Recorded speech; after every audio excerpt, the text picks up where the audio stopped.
whenever the president is in the motorcade, the press is always with and they're always watching because they always wanted to have eyes on the motorcade in case he gets assassinated. Yes. They wanted to get it on camera. So if somebody wants to be an agent, what do they need to do? Because I get asked this all the time. Stay in shape, get good grades, but also understand your behavior is going to be judged and your honesty. We can't trust you to have a weapon next to the president of the United States unless we can trust you with everything. What do you think is the number one thing that disqualifies people from being an agent? Oh, that's a good question. I really believe this. Law enforcement should be held accountable for their actions. You don't get paid a lot, but you have a lot of power. I mean, you can literally take someone's freedom away, which in this country is remarkable. When you're doing the job right, it's a noble job. If you're abusing it, it's about the worst acts of violations of public trust you can do. They should be thrown in jail. My sister Brenda, in September 24th, 1981, was murdered. It still hasn't been solved. When you have somebody close to you or a sibling pass away or dies, particularly in such a way, the worst thing to do is forget. It's one of those things where when people ask me how many sisters I have, I still say I have 3 sisters.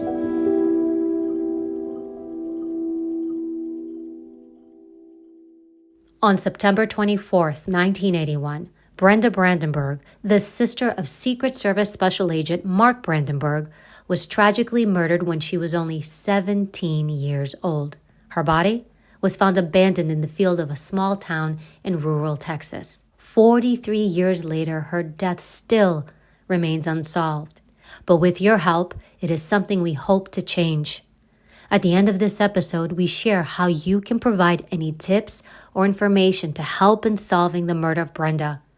This is more than just a story. It is a call for justice, not just for her, but for her mother, father, sisters, and brothers.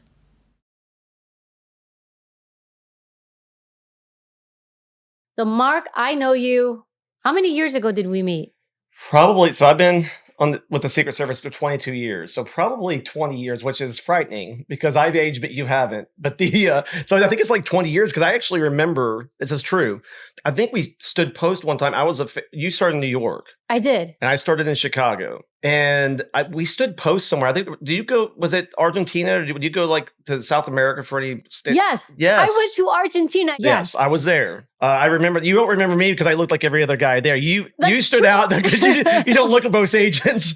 But no, I remember that. It was phase 1. So remember there was a foreign trip. And I remember you stood post because I remember later on we were on Presidential Protection Division together. Yes. But we didn't really work much together because you were an FLD and I was a TS person, a transportation person. Okay. Explain to people what TS is. TS stands for Transportation Section. We do everything from drive the limo, the follow-up vehicle, or any of the important vehicles in the motorcade we do. And we also do the planning, which is really the real work's the planning. Usually you've been on PPD, the Presidential Protection Division, for about a year by the time you go there, right? But you get a lot of responsibility really fast because I used to call it, we're like the roadies because we would have to get everything, whether it's equipment, weapons, vehicles, all these things. And obviously we would put them on it's usually a C-17, which is a United States Air Force, all the cars and everything. So wherever the president goes, obviously we don't just rent cars and let him and drive them around. We fly them in there no matter where he goes. So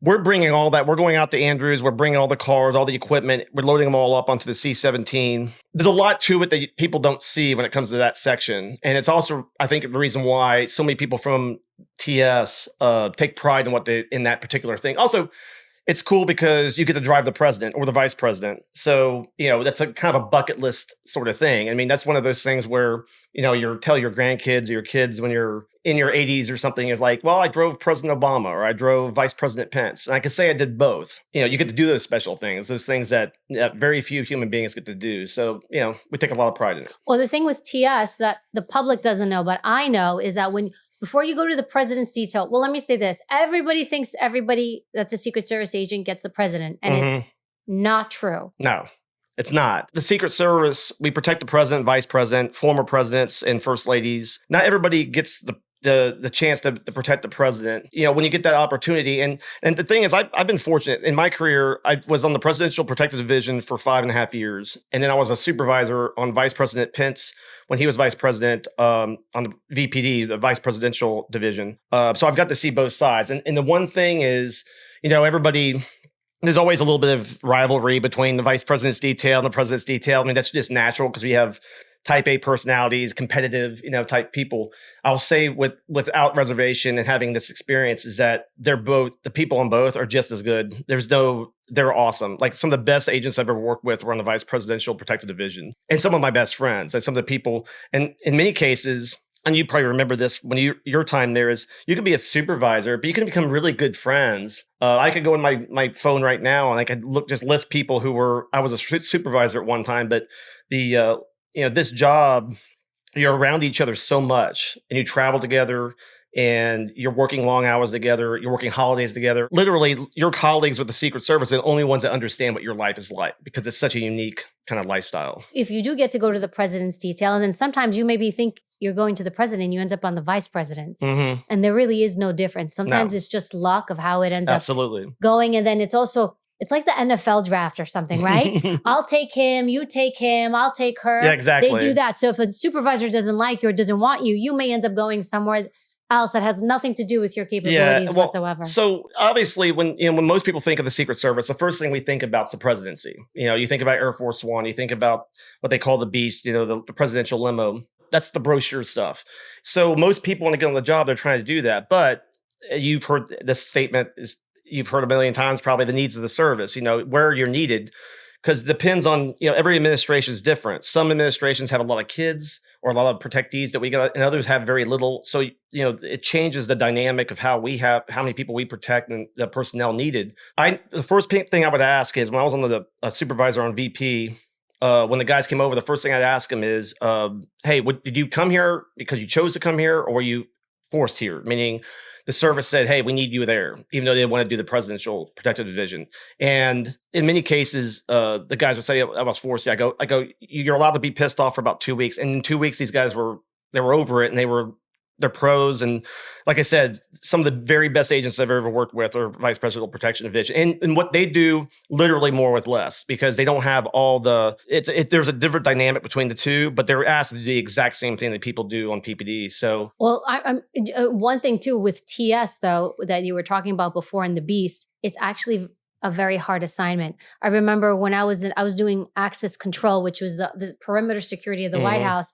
And then from there, it was like, all right, where do you want to go? And you have a couple of options. And it was FLD, which is First Lady Detail, or what some call Fine Living and Dining. Our bag tags actually had a butler holding our dishes and stuff because FLD was like where you go where it's super prestigious.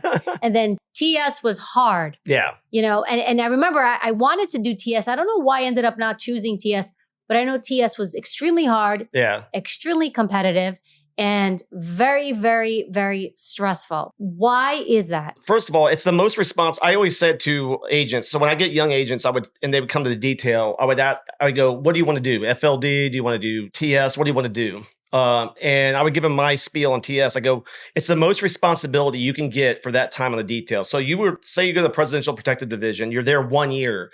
Next thing you know, you're planning the freaking motorcade for the President of the United States of America. Or you're driving the limo with the president behind you and the special agent in charge, the person in charge of the detail sitting next to you, literally right next to you. You've been on the detail for 1 year and you're doing these responsibilities. So obviously it's stressful. I mean, you're keenly aware that even if you're a confident driver and you've gone through the training and you're really confident in your abilities, you have to learn the size. First of all, the size of the vehicle is crazy and it's very heavy. So operating, it's very different than a normal car. I can remember one actually here in New York City. I remember one with it was especially in charge at the time was Vic Arabia. Do you remember him? I had him. So he was sitting next to me. So anyway, President Obama, he goes to a couple, I think it was fundraisers in Manhattan area. So we went to the LZ. If you remember, the LZ is right by the river. I won't say the exact location, but it's late at night. So we're driving there. I'm driving the limo, and these are the old limos. The ones we have now, they're actually much better designed. I spoke about this a little bit on the Clear Hot podcast with Andy about this. It's like the limos are much better now. The limos at the time, we called them parade limos, was the nickname for them. And so anyway, I have to do a button hook. So basically you have a Marine One there on the helo path, and I got a button hook around. Now, mind you, I haven't had a chance to really drive this route before. So you have one shot. Well, you can barely see it's black. It's super close. It's so dark you can barely see the river. You can't tell where the river is and so I'm driving, and I could tell the special agent in charge next to me was like a little nervous because I had to loop around and get to an on-site arrival for Marine One.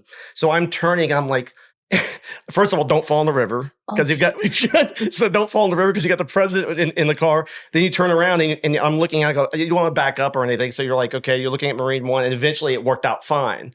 And you could see the special agent in charge at first was like tense, like thinking I was, because you had to go really close. Anyway, what it illustrates, I just remember that vividly because it's a small thing, but you realize you're driving the president of the United States of America. So you're driving the most important, or one of the most important human beings on the planet, who shapes policy, shapes the world, and obviously is very important. And they're in the backseat behind you. So the thing is too, it's all the cameras are on, and what people don't know is that whenever the president is in the motorcade, the press is always with, and they're always watching because they always wanted to have eyes on the motorcade. Listen how morbid it is in case he gets assassinated. Yes. They wanted to get it on camera. Yeah. I remember the press explaining this to me. Yeah, because of our association with the press. Obviously, when you become the president of the United States, you're always in the bubble, and you're always under the spotlight. And there's always, like you said, there's always press there. I mean, it's constant. By virtue of that, the Secret Service is also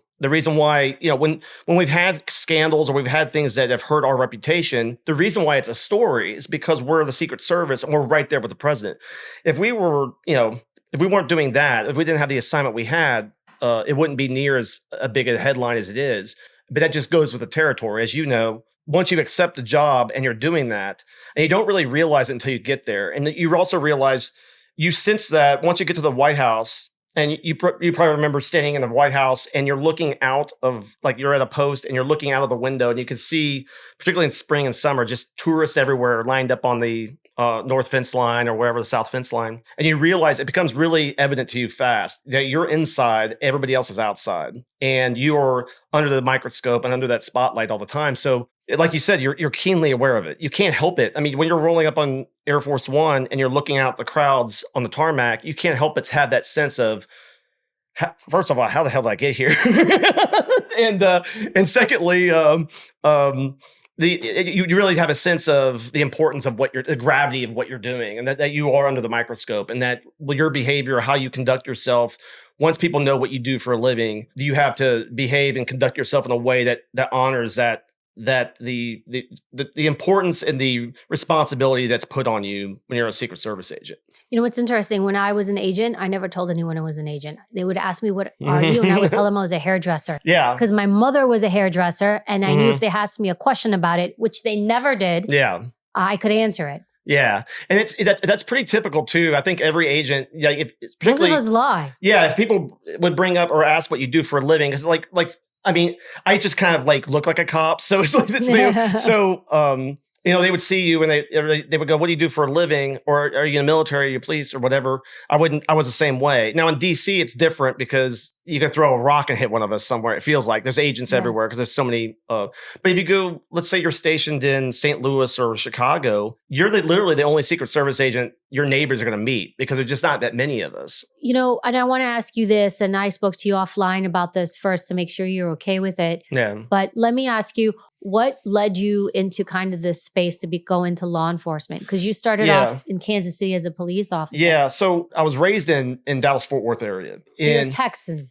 So I'm a Texan. I mean, everybody thinks I'm from Kansas City because I went to college up there, played ball at a small school, and then ended up being a cop there. Met my wife there. Eventually got hired by the Secret Service there. And so everybody and it's like Kansas City is my adoptive home, if you will. When I was a kid, so what shaped is, and I've talked to my family about this. So I have 3 older sisters. They're quite a bit older than I am. So Linda's the oldest sister, Susan and Brenda, and then my brother. I have a twin brother. So we were born in '73, but by then our sisters are all 10 years older, 10 or more years older than us. So we just kind of came a little bit later. My sister Brenda, in September 24th, 1981, was murdered. I remember my brother and I were in second grade, and I remember like it was yesterday. My mom and dad picked us up. First we're like happy as shit because we're like, oh, we're getting out of school, not knowing anything bad happened until mom and dad told us that our sister had died. And I can remember that vividly. We were in the back seat, and I don't remember anything from second grade except for that. So obviously it's a huge effect on the entire family. I mean, my mom and dad, so my dad's 90 now, my mom's 85. They're still around. They've been married since 1958. Obviously now being a dad, my son's 20. So my son's already older than my sister was when she was murdered. That's something that's, it was always it's even hard for me to talk about it now, just from the standpoint of we don't talk about it very much. Because it's very difficult. It was hard for my sister Susan and Linda, because obviously they were very close to Brenda, and even my cousin Patrick was very close, and then of course mom and dad. So I become a police. But I remember vividly also. I remember police officers coming to our house, like detectives, and I remember talking to my dad, and he had to identify his daughter, and I know all this stuff happened, and I don't know. I think it had some effect on me as far as the police thing, maybe. And so anyway, I became a cop. Um, I'm in Chicago, and now I'm a Secret Service agent. And it crossed my mind. It's one of those deals. It's funny. When you're 50, 10 years doesn't seem quite as long, but at the time, it wasn't that long. And I think about it now. I mean, I know I'm rambling a little bit, but so I didn't think about this until I was older. At the time, so my mom and dad, I remember when they took me to college. We were still in Dallas. They drove me up to Benedictine College in my hat in Atchison, Kansas, and I remember them dropping me off. Of course, it was a big. I'm going away for school, quite a ways away from school, and I start bawling. Like, I'm a very emotional guy, and we start crying like crazy. And it didn't hit me at the time, but years later, I thought to myself, and it makes me kind of emotional inside thinking about it. Is the last time they dropped somebody off at school, he didn't come back. And I didn't think about it at the time. I don't know why the fuck I didn't think about it at the time. Probably because I was an 18-year-old fucking, you know, sort of, into myself more and more worried. Not thinking about others, I was just all, and so, but I thought about it years later. I was like, Jesus Christ. Last time I dropped Brenda off, within weeks, it was September 24th, 1981. So anyway, when I was a Secret Service agent, I got hold of the Denton County Sheriff's Office, which was the investigating agency, and let them know what I do, and I was the brother of Brenda, and so I learned a lot of information about what happened, we know, like, I won't go into huge detail, but she went to, just like any other 18-year-old, she went to some parties. There was some video footage of them at some of these get-togethers, but of course there was a lot of names. And the thing is, she's new there, so they didn't have a whole lot of names. There's a ton of people, so they interviewed a shit ton of people, because she was found in a field by a jogger. The field, like, kind of a remote at the time. Denton, Texas is like big now, but back then it was like country. It was like, it was very rural. And the people I've talked to at the Denton County Sheriffs have been great, but I get the sense, this is my personal view, that maybe they didn't have a lot of it. I don't think they had a lot of investigations back in 1981 in Denton, Texas, like this. So I'm not saying that they didn't do it properly. I don't know that, but I'll just say that it was a small department, and I'm not sure. If you have a department that deals with homicides a lot, it can be a different thing, as you know. I mean, NYPD or something like that. It's whereas you go to other places, it might be. So anyway, I got a hold of them because I was basically like, look, in 1981, there's no DNA. Maybe we find something, because it's never been solved. The murder was never solved. The idea, their thought is that she was, she probably went with somebody in a car. The person, the theory is that the person, it wasn't like planned, but that there was some sort of altercation. She was not sexually assaulted, but there was something that happened, and I think the cause of death is strangulation. And they think it was like a spur of the moment thing. So that's when I'm talking to Denton County. There were some people of interest, and that's when I You got with the can Secret say Service. I got with the Secret Service, and your husband, and I don't know if I can say Desmond and Brad Beeler, who's a good friend of mine and an agent. They went out and did the polygraph of a guy in Colorado um, regarding it and cleared him. And the good thing from my point of view was having two people who are friends, who I trust, who I know also are squared away as hell, go out and do the polygraph. If they can come to me and say, "Hey, this guy had nothing to do with it," I could take it was gospel. You know what I'm saying? I was like, okay, good. You know, it's nice knowing the people who actually did the polygraph, because then, okay, if they're gonna look me in the eye and say this guy had nothing to do with it, because if I can imagine them being in their shoes. Nobody knew at the time about. I don't talk about it, no. so nobody knows. I mean, even the people now, that's the first time I've ever talked about this publicly. So, even people now, the vast majority of people I know, even people I know well, this is the first they'll hear of it.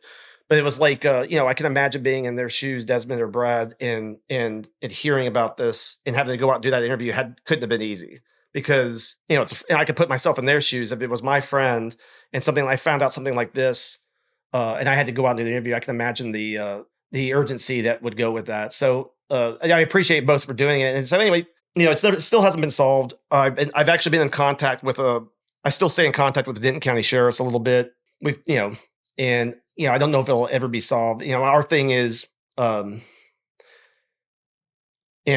it's one of those things where when people ask me how many sisters I have, I still say I have 3 sisters, because I have 3 sisters. But you kind of leave it at that, because you don't want to. I don't want to make people feel fucking weird or awkward by explaining any more further. But now, especially having a kid now that's in college, you just can't fathom what that's like. And I can't imagine, how my mom and dad. And I'm very, very fortunate. I mean, I was lucky. You don't get to choose your parents, but I had great parents, and I was lucky to be born to parents who were were that strong and could endure that. Because statistically, if a child passes away, the parents don't stick together, and they've been together, and I can't imagine. So I graduated high school in 1992. So think about it, it's only 11 years afterward. And you think about that now. So 11 years ago was 2000, 2013. So it's not that long ago. And once again, it's not something I've talked about. Look, I would love to be able to solve it at some point. What do you think is, like, again, we're not, I hear you, because you and I are very, you don't never want to bash police, because they do what they can with the research that they have at the time that they have it. Mhm. But what do you think, just plainly, like, what's missing? Like, what is needed? And I'll be frank, like, I don't know who's going to watch this who might know something. I Yeah. have no idea. Well, you figure, and I've said this, it's like you figure that, the people that were at that party, the people who were in that college are in their 60s now. It's 40 years removed, so they're probably in their 60s. So it was what college? It was North Texas State University in Denton, Texas. And the party was what date? She was killed on September 24th, 1981. Do we know the location of the party? I don't have that off the top of my head. There was a couple parties. So there's a gentleman in the Dallas area who had been in media who had contacted me, and he went to that college at that time, and we discussed this case to some degree, and he had some theories and he had some concerns. And he had actually done some research, and there was like 2 different parties at different, one was at I'm not sure, a fraternity house, or one was maybe at like one of the dorms or something. So Mark, this happened on campus, the parties? These parties were on campus, is my understanding, and then she was found outside of campus. The thought being maybe she was in a car. We don't know. I don't want to speculate too deep into all that. I mean, the belief of the idea that the cops were going off of it wasn't like a planned thing. It wasn't it wasn't a planned out type thing. It was more of a spur of the moment type situation. So why do they say that though? I think just the circumstances of what happened. I don't want to speak for that. I don't want to speculate. But that's just that was a kind of the running theory from the circumstances here. And I guess the thing that bothers me is okay, there's a finite amount of people there, right? That's what I'm thinking too. That's the first thing that crossed my mind is okay, you have parties. Who's at these fucking parties? And I know they went to and they interviewed a bunch of people at different fraternities and different groups there. So, and it's not a big school. I'm not shitting on the Denton County sheriffs or anything like that. They've been actually great to me. I don't know all the circumstances, so I don't want to. And it's a very different place now. It's a different department than it was in Obviously. 1981. My main thing, like when I contacted them anyway, was to see, okay, is there anything with blood or is there anything with DNA? And there just wasn't anything that in possession. I mean, I did get some of her belongings from them that weren't evidentiary and got them back to my sisters and stuff. Yeah. So and I looked through all that shit too. Because there was like even like, like an address book and stuff like that. So I was looking through just out of curiosity. There were some names that were brought up. I just don't know all the circumstances behind it. And so and really this is where, our family has come to terms with what the reality of it. I mean, it doesn't make any difference really. The cop in me and there's a part, obviously everybody has this sense of justice and they want whoever the fucker that did this to fucking get it, to get his, to pay for it. But at the same token, we've let it go a long time ago as far as that's concerned, because, once again, talking about my folks, if they had, I don't know how, if in their situation, if I would have handled it as well as they have. So, and like I said, it's also even bringing it up, to my family, whether it's my sisters or anybody that knew, because once again, I was in second grade. I was so young. I had memories of Brenda. It's funny too. The funny thing about this kind of situation when you're that young, like you remember the most random shit. I remember, so we grew up in Nashville, Tennessee. And I remember this had to be 1970s. And I was maybe 4 or 5 years old. I just remember my dad, we had a boat and my dad was working on the propellers. I mean, he cut his hand. And he goes, my brother and I were probably playing with our Star Wars figures or some shit outside. And dad's running up, he had cut himself. And I remember, this is just super freaking random, but I just remember Brenda coming down. And we're like, what happened to dad? And she goes, oh, he cut his. And I just remember that. It was like a super random nothing moment. But it's funny what you remember. It's usually like something like that. There's an unremarkable moment. She just told us that dad cut himself or hurt himself working on the boat. Why the hell I remember that? I have no idea. But it's just funny how the memory works sometimes, like that kind of thing. And like, of course, and like I said, I remember, I remember she was very, very intelligent. She was more introvert. Nothing like you. Nothing like me. No, nothing like most of our family, frankly. She was very, very bright. Yeah, unlike me, she was bright and reserved.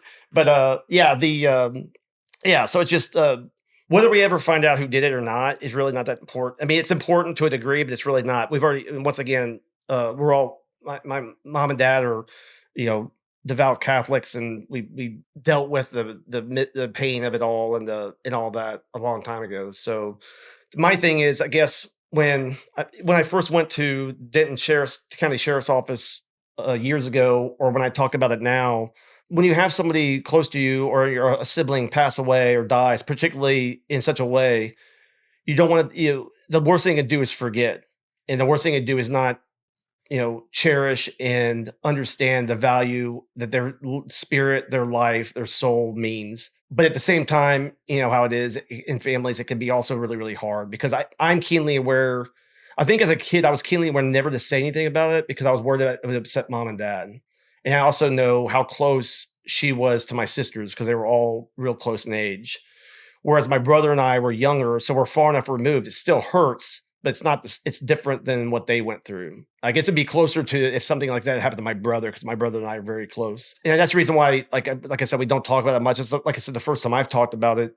And I would, like I said, maybe down the road, maybe there was a way that of if somebody comes forward or something like that. Like I said, there's only so many people that could have been at those parties. So, That's what I'm doing in my head the I whole know, time as you're talking. that's My head's like, who was at this party? Where was this party? Did they talk to all? Like it's like, who's the right? And I can't help but do that. Right? I know. Did they have a list of names of who was at that party? Yeah, was there anything like that in the case file? I have not seen that list because I haven't seen all the case file or anything. But I'd have to talk to them, and that's something where you and I both feel the same way. It's like and who knows? I don't know. I don't know all the circumstances, so I don't want to speculate. But that's the thing that comes to mind. Or maybe it was a completely random situation. Maybe it wasn't anybody at those parties. I don't know. Once again, I don't know. Right. I'm not shitting on the law enforcement. I know they did. They wanted to do everything they could to find this person. I mean, we all know that. We all know the police. If something like this happens, everybody sees their own daughter. You know, when something terrible happens, you can't help but, if you're a parent, you can't help but put your child. You know, that's somebody's kid, and so you're gonna do everything you can to find to find the person who did it. And, you know, they have. So we'll see what happens. I mean, like I said, I don't expect anything. But, you know, the family, we've all come to terms with it. And it's not ideal. But, you know, the hard part is my dad was born in September. And so his birthday's like, you know, 6 days apart from the anniversary. So it's hard. Every September is really hard. So. Do you know, I didn't know this until I became a college adjunct professor, which is interesting because I learned so much teaching it as opposed to when I was in law enforcement. In the United States, 80% of overall crime, if we're looking at all crime, goes unsolved. That's crazy. 80%. Yeah. I had no idea as an investigator. So when I say 80%, it's everything, right? Yeah. And so there's 80% of people are out there and they have no justice for what they've experienced or what was done to them. Well, you think about how many things just go unreported even. I mean, how many criminal acts go unreported. It's the dark figure of crime, they call it. Yeah, yeah. I mean, I think about, you know, anything. I mean, we're talking about serious crimes. I mean, you talk about, and sometimes those crimes are hard to, you know, to investigate or hard to prove. I mean, it sounds terrible, but one of the things that comes to mind is like sexual assault. Those type of crimes. I remember as a cop, because you would have those situations where and it was you would talk. I would have a victim, and then we talk about something else, and then you start talking to them, and next thing you know, it's like, this is way worse than this is not. I mean, but it was almost like they want to report something because it goes unreported a lot of times, and so it's the fallen nature of man. You know, what's the term is, you know, the crooked timber of humanity. With all our cell phones and technology and all the cool shit we have now and gizmos, and we can fly all over the place, we can drive cars. At the same day, we're the same creatures we were 400, 500, 600, 1,000 years ago. We're no different. We just have all the bells and whistles. But the actual nature and the thing about what's, you know, philosophically speaking, it's like we all get our, you know, hopefully we get 80 years of time down here or something like that. And we're all figuring out, we only get one shot. We all are figuring it out. So there's all these, not to get too deep and philosophical, but that you realize that this is stuff, the things we experience now and the things you see, it's been like this forever. And it's just the reality of mortality. It's just that's what mortality is. And really that's the reason why in my faith, I find solace in that fact, because it's like, we all realize that we're a mess. We're kind of just, I mean, even when I wrote my book, you know, I made the people flawed because it's like, that's what human beings are. At the most perfect person you could ever see, they're fucked up in some way. It's like their life may look great. Yes. They may look like they have everything going for them, but everybody has their thing. Everybody's got their problems. Everybody has their struggles. And I think if you view people that way and you understand that, you realize, like, you know what, just because it looks like everything's perfect, everybody has their problems. And everybody has, we're not immune. Nobody's immune to reality. Nobody's immune to life. And then it gets slapped in your face the way if something horribly tragic happens, whether it's a car accident or, you know, somebody harms your loved one or whatever, you either come to terms with it and figure it out and move on to some degree, the best you can. I don't know how they did it. I don't know how they were capable of doing it, but they were. When bad things happen or you hear about tragic things that happen, and you just realize, I think that goes back to, you got to have empathy for others, because that could be you. That could be you next. And if you're a person that's too cold or cynical or callous to recognize that, you're going to be a worse person for it. So, all right, the beast, yes. Right? So I get asked questions a lot about it, and I'm always like, I can't talk about it. I can't talk about it. What can we share with people about the beast, and making sure Anthony's head of communications in the U.S. Secret Service. Anthony, we don't want to upset you, so we want to make sure everything we say is okay, because you and I are going to get a phone call. Yeah. I still need a paycheck. So he's gonna come into the office, Mark. We need to have a talk. We need to have a talk. But what can people ask me all the time, and I really err on saying nothing because, but you were TS. I was fine. First Lady, Yeah. Fine Living and Dining. People are so curious about the cars. Like, what can we tell them There's not about much the we cars? can say. Like, we don't disclose the weight of the vehicles. I was asked that, and that's usually asked a lot of times. People ask about the cost of them. You can go online and there's varying degrees of how much the cost is. I do know. Well, we have our own mechanics. Yes, we have our own mechanics. Actually, and they deserve a lot of credit. Our designers, the engineers, and the people who do this have done a really good job. Like talking about that incident I had or that experience I had with the old cars. The old cars' visibility wasn't as good because you got to remember you have bullet. It's obviously armored car. You got glass. It's not like looking through a normal windshield. It distorts things, and obviously because of the weight, the visuals, being able to see things is a lot harder. So you got to get used to that. Now the newer cars are when they came out with the newer vehicles, the guys who designed them, guys and gals who designed them, did a great job because. Oh, are they Secret Service? They're Secret Service. Okay. Now I don't know all the ins and outs. I would imagine there's probably some outside folks that are also involved in it. But the vehicles, the turn radius is better, the visibility is better.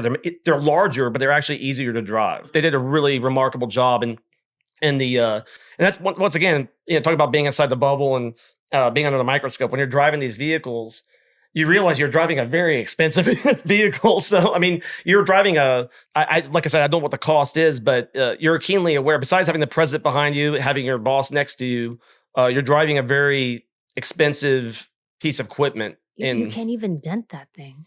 You can't it was a huge no-no. Like if somebody scratched it, I can't remember somebody once had an issue loading it on one of the C-17s and did something.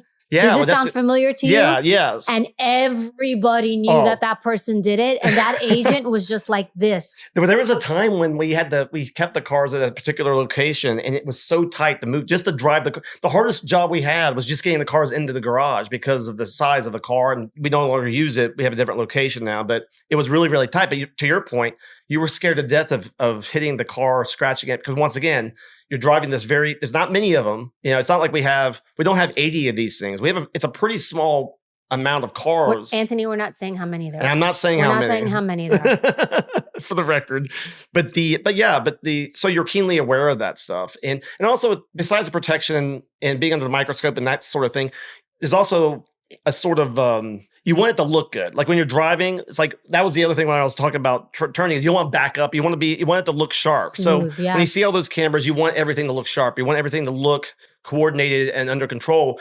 And also when we're performing our job effectively and we look like everybody's been briefed up and we're looking like we're working in coordination, it sets the tone where everybody around there, if you are an assailant or you're a person that might want to do something, you're like, I don't have a chance because these guys are buttoned up. These guys and gals got their shit together. So that's why you do all the preparation because you want to exude that. I mean, there is a real thing in law enforcement about command presence. And that's why you stay in shape. That's why you look sharp. And that's why you coordinate these visits so well. Obviously, primarily to have effective protection, but also you want to make sure everybody realizes, hey, we got our shit together. If you're going to come at us, it's going to be your worst day. So you're trying to put that forward and make that clear. It's really interesting because I took that with me even after I left. And a lot of people really don't understand the value of how much strength there is in even just something as simple as everyone's watching me. So I'm going to make sure I take this turn smoothly and I need to make sure everything looks strong so that a person or a bad actor is going to think twice because they're like, they all look like they have it together. I'm not even going to try. Yeah. And it is such a significant deterrent, not just in our job or in what we did, but just in anything. Like when you come off like you've got it together, it really speaks volume. And I think it's one of the most underappreciated, undervalued things that you can do. It's a very proactive thing you can do that people don't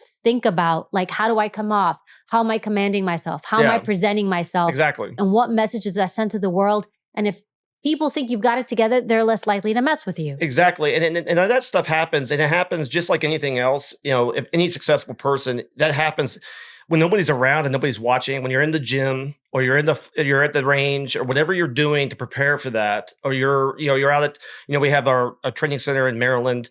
You're out there training and you're out there getting ready to do the actual work.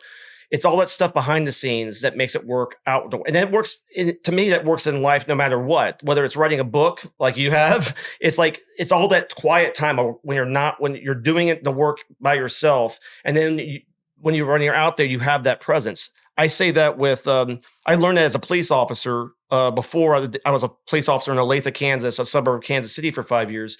And that's where I learned that. It's like when you show up at a scene, you're the guy in charge. You're the one with the badge. You're the one with the uniform on. Everybody's looking to you to make a decision. Everybody's looking to you to solve the problem. You can't come in there meek. You can't come in there uncertain of yourself. You better be prepared. And people, by the way, the bad guys, good guys and bad, everybody's sizing you up. So if you come in there and you haven't been training and you're out of shape and you're not ready, or you don't have enough confidence in yourself, it's going to show itself. You can't hide that. But the only way to build that up and make that work, Secret Service or as a police officer, is to do the work behind the scenes when nobody's watching. And that's where it shows up. And I mean, I'm proud of our guys. When I see, if I'm at home watching television, I think everybody does this. Every agent does this. When they show the president, I know a lot of people who are, in his circle and the people on PPD. You're watching what to do, and it makes me proud when you see how squared away they are, and you see how dialed in they are, and they're in shape and they're ready to go.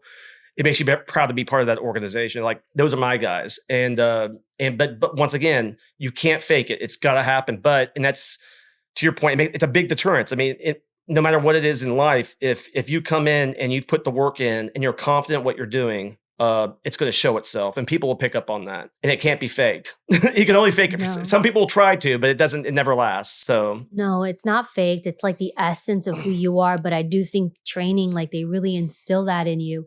And even the physical fitness part, like, you have to work out. Yeah. They really impose it on you. It's very frowned upon, or if you're not, up, you have to physically be capable of doing that job. Well, I told, when I was a supervisor on Vice President's detail, it almost became comical because I would tell my people, so I would have a shift of anywhere from 15 to 18 agents. And I told them straight up, I go, if you take that pin off and you take that earpiece off, I better fucking know what you do for a living. I should be able to look at you and know you're a Secret Service agent. If you look like one of the staffers, you're doing it wrong. So go get your ass in the gym. Get in shape. And you don't have to be a decathlete. You don't have to look like, an NFL player or something, but you have to be. Although we had a former NFL Yes, we do. And I was a football guy. And we have a lot of great athletes but you don't have to be that, but you have to exude something. You have to put forward. I was like, you're here to protect the President of the United States, the Vice President of the United States. Take some fucking pride in it and look the part. And it plays a big role in that because, once again, a lot of our job really is, you don't have to bench press 400 pounds to do this job, obviously, but there's a lot of planning, a lot that goes into that, but you want everything to look like we're prepared all the time. So yes, if you're a really smart person and you do a great advance and you got everything buttoned up as far as the advance is concerned in planning, that's great.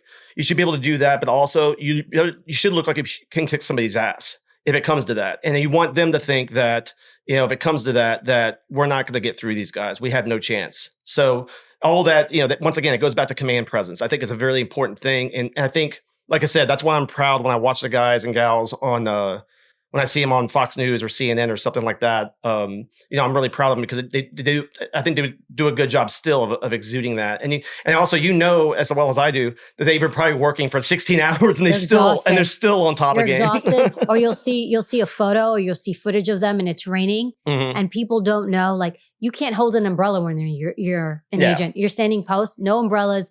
I mean, there are times we'd be freezing, and if I was in the media shot, no hat, I couldn't cover my head. Like, simple things like that the average person takes for granted. And when you're out in those elements, or you're wearing your nice shoes and you're on the freezing concrete or in the snow, and you're thinking, you have to go through it. Your body goes through a lot. And imagine the few minutes or the few seconds you see of footage of the president on television or something, agents and police officers and military and all the people been out there for hours and hours and hours ahead of this. People don't realize how much that goes into a very simple thing, a very short, like the president can fly to Des Moines, Iowa and do a visit. He may be on the ground for 3 hours tops, but the amount of planning and the amount of, to your point, the weather, no matter what the situation is, those agents are out there a long time and many times in the elements. along with, once again, with our partners with the police departments and around the country, because we couldn't do our job without them. Yeah, there's a lot that goes into it, and people don't realize it until they get on the job, and then you're like, oh, there's a lot more to it than what you see on TV. It's really easy to fall in love with what you see on TV. Yes. But you don't realize that for every few seconds that you're doing something cool like that, there's hours, countless hours and days. Even middle of the night, you're in a stairwell in the middle of the night, just there for hours and hours. A lot of that. So the glamour stuff is easy that's the brochure stuff, like I said earlier. But then it's all the other things that you don't realize goes with the job. It's very hard. It's a hard job. It's very taxing on the body. Mm-hmm. And it's, you're standing in a stairwell or somewhere for 16 hours. Yeah. And you have to be alert that whole time. I would even venture to say, like, what is that like now with newer generations coming in who are on devices all the time? Yeah. So I work with a lot of, what's funny is now, so I just turned 50 years old. So happy birthday. Thank you. Well, October. So it's been a few months. So I mean, maybe I'm pushing 51. But what's funny is, so a lot of the agents now that I've worked with are in their 20s many times. So they're closer to my son's age than mine. So there is a big difference in it. Now, I will say this, and this is not just telling, and I really believe this, is that one of the strengths that, as an agency, we hire good people. In my opinion, in my experience, we hire really good people. Like all law enforcement agencies around the country, whether it's state, local, federal, whatever, everybody's short of manpower right now. I travel the country still and do a lot of protection. And when you talk to police departments and you see the Secret Service, I know we're trying to hire a lot of people. USAjobs.gov, please. So we're hiring a bunch of people. That's a big initiative right now because we do need more bodies, and also we have a lot of retirements coming up in the agency. So, but the young agents are really, really squared away. Like we were talking earlier, they're in shape, they're motivated, but they have a hard job, and they realize quickly there's a lot of work to be done. And that's where it's also an issue is retaining them, because they're when you get hired, you're top secret security clearance now, you're marketable, you have a degree obviously already. So the thing we have to do is try as an agency to keep those bodies, to keep those agents on board, because they have options. They could go to somewhere else and do a lateral or whatever. So, that's probably one of our biggest, like I said, it's not just the Secret Service, that's law enforcement wide, is a real issue is personnel and manpower. Why do you think that is? Like, why do you think it's hard now? I think this is my personal opinion. Once again, these are not the views of the U.S. Secret Service. It's just my personal opinion. I think in law enforcement, I've been in law enforcement now since 96, so almost 30 years. There's a lot of it's cultural, in my opinion. Back in the day when I was a kid in the 80s and 90s, a lot of the good guys were the cops. Like if you watch television shows or you watch movies and stuff, the heroes were the police. So culture is a big part of it. I think it's a big driver of a lot of it. Obviously, recently, when we have situations, the thing about law enforcement is you don't get paid a lot, but you have a lot of power. I mean, you can literally take someone's freedom away, which in this country is remarkable. And when that gets abused, they should be held to account as hard as can be. So when issues like the George Floyd and some of the issues where there was like clearly an abuse of power by the police officers, or you hire the wrong people and they use that power they're given and then they abuse it. That, an incident like that can undermine literally a million other hours of good law enforcement and good and proper law enforcement, which the vast majority of cops, I've worked with cops all over the country. We have great police officers here. We just need more of them, and we need good people. So I think all that stuff kind of worked itself out. And then, of course, there was a huge backlash against the police after that. And the public should hold, my feeling on it is, if you're the public, you should hold the police department, and you should hold your cops and all law enforcement to the highest possible level. And that goes for everybody. And so that's why when somebody abuses that power, it hurts all the cops. But I think people are realizing now, you can kind of see the table turn with the crime rates have gone up. And when they try to take away the powers of the police, and police aren't allowed to do aggressive, proactive law enforcement, you see what happens in some of the all you got to do is watch television to see some of the things that are going on. So it's always a balance, but I think it just doesn't have, in this younger generation, I think there's just less people willing to go, hey, I want to do that. And I'll be honest, as far as being a uniformed street cop, my son is in Virginia Tech, attending there now. He's a Army ROTC and a Corps of Cadets there. He's talked about doing law enforcement eventually. I don't know if I recommend to my kid do I want to be a street cop like I was back in the day? It's, it's one thing for you to do it, but as you know, it's like doing that job now is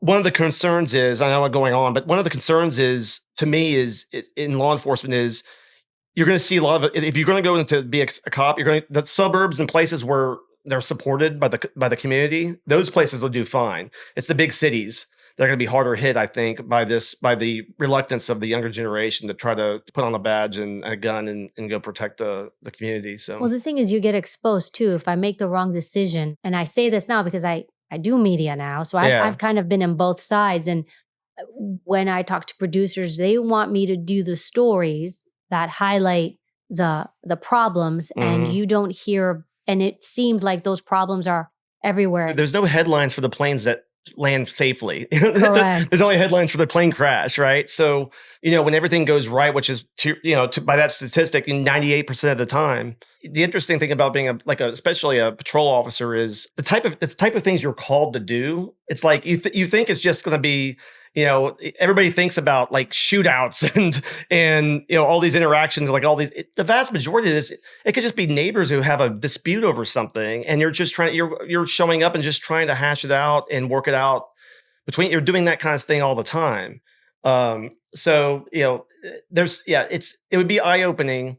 I think that's one of the good things about shows like Cops, or back in the day, they used to have that PD Live or whatever it was. Some of these shows that show police officers doing what to do. I think the good thing about those shows is that they show people kind of how silly and crazy some of the crap is they had to deal with. And that's most interactions. Most interactions are just trying to work things out. It's not what they see on television. It's disturbing the social peace, like all this weird stuff. Yeah. You know what a lot of the public doesn't know, and you probably have this, I'm assuming.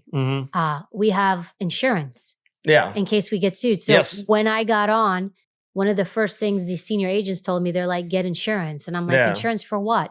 They're like, in case you get sued. And I'm like, what would I get sued for? They're like, everything and anything. And so like doctors, we had, I had insurance for every year I worked in law enforcement. And then even in the U.S. Secret Service, I paid I'm still doing that. I'm still doing that. Right? Yeah. Because you don't know who's going to make what allegation and if it's true or not true. And you pay legitimate insurance. So you have an attorney. Yeah. And if you get sued. And I can't recall the term, but I know after the backlash against the police in the last few years, there was some talk of making individual officers more liable on some of these. So that you can sue them individually rather than suing the police department itself. Yes, and that's a foolish thing to promote, because the problem is you're putting guys.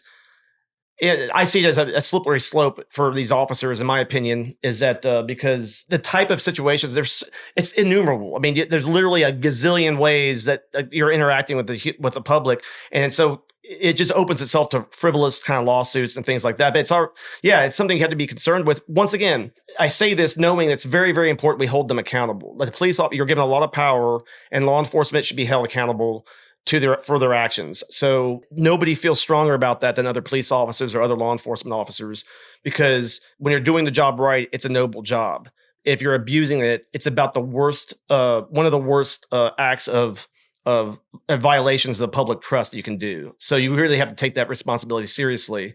And when people don't, and they do things, they should be held to account. They should be thrown in jail.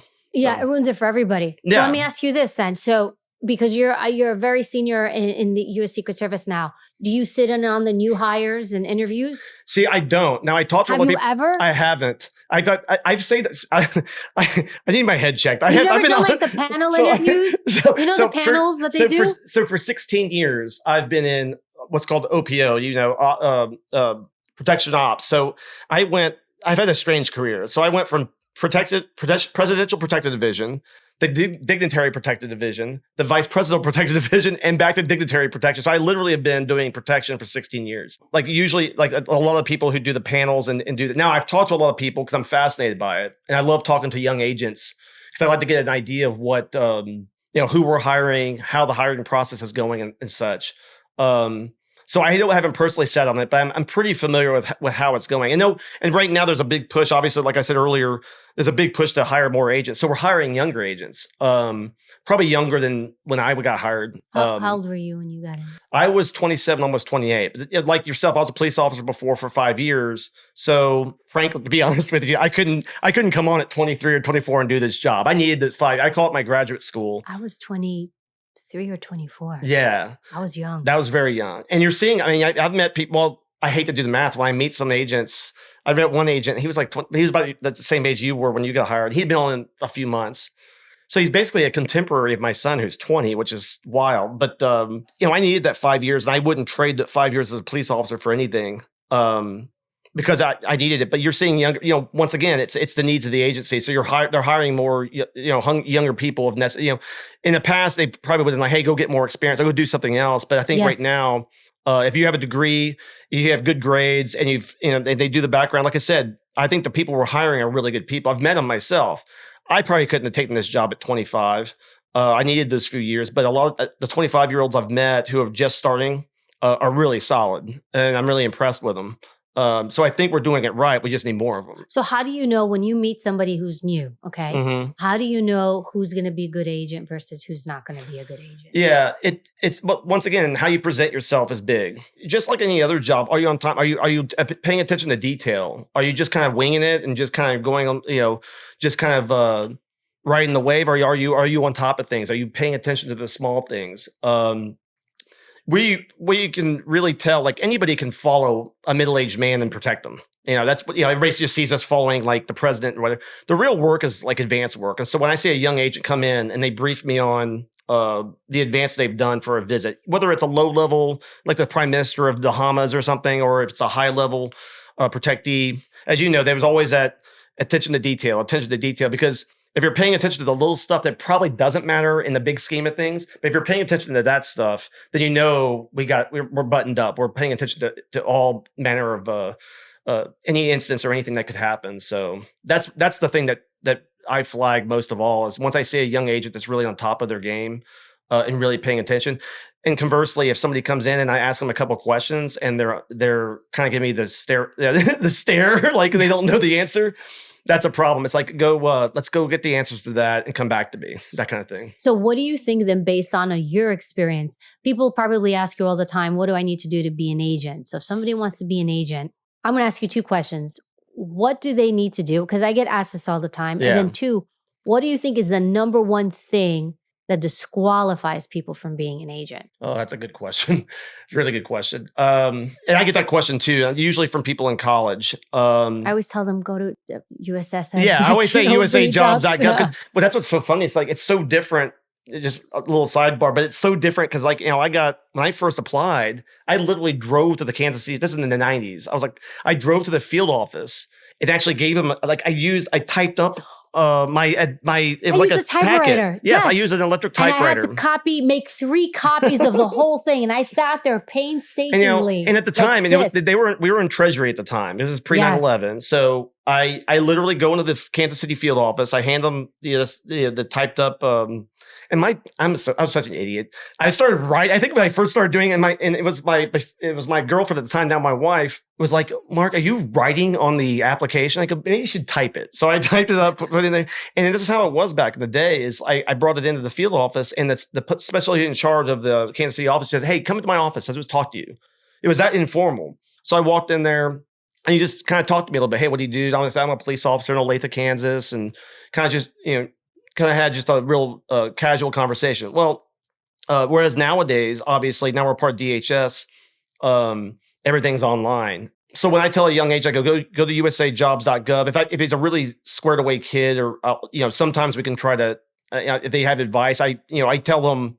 What I try to tell people most off is you're going to have to answer to things you did. So if it's okay to party and have a good time. I was a crazy person in college, so I was not shy. So, but I also I didn't do drugs or anything like that, but I said, you're going to have to answer to that. And as you know, when you do a polygraph, you sit down and you got to answer to, and you know this well, that you sit there and you have to answer to some of the dumb bullshit you did as a kid. I know stories of some of the stuff, but I tell guys, I go, just keep that in mind. I go, I go, have fun in college, do your thing, but understand if you want to be, if you want to be given the responsibilities of a Secret Service agent, you got to be honest. And I said, because you know this better than most, a lot of people get bounced because it's not because of what they did. It's that they weren't honest about what they did.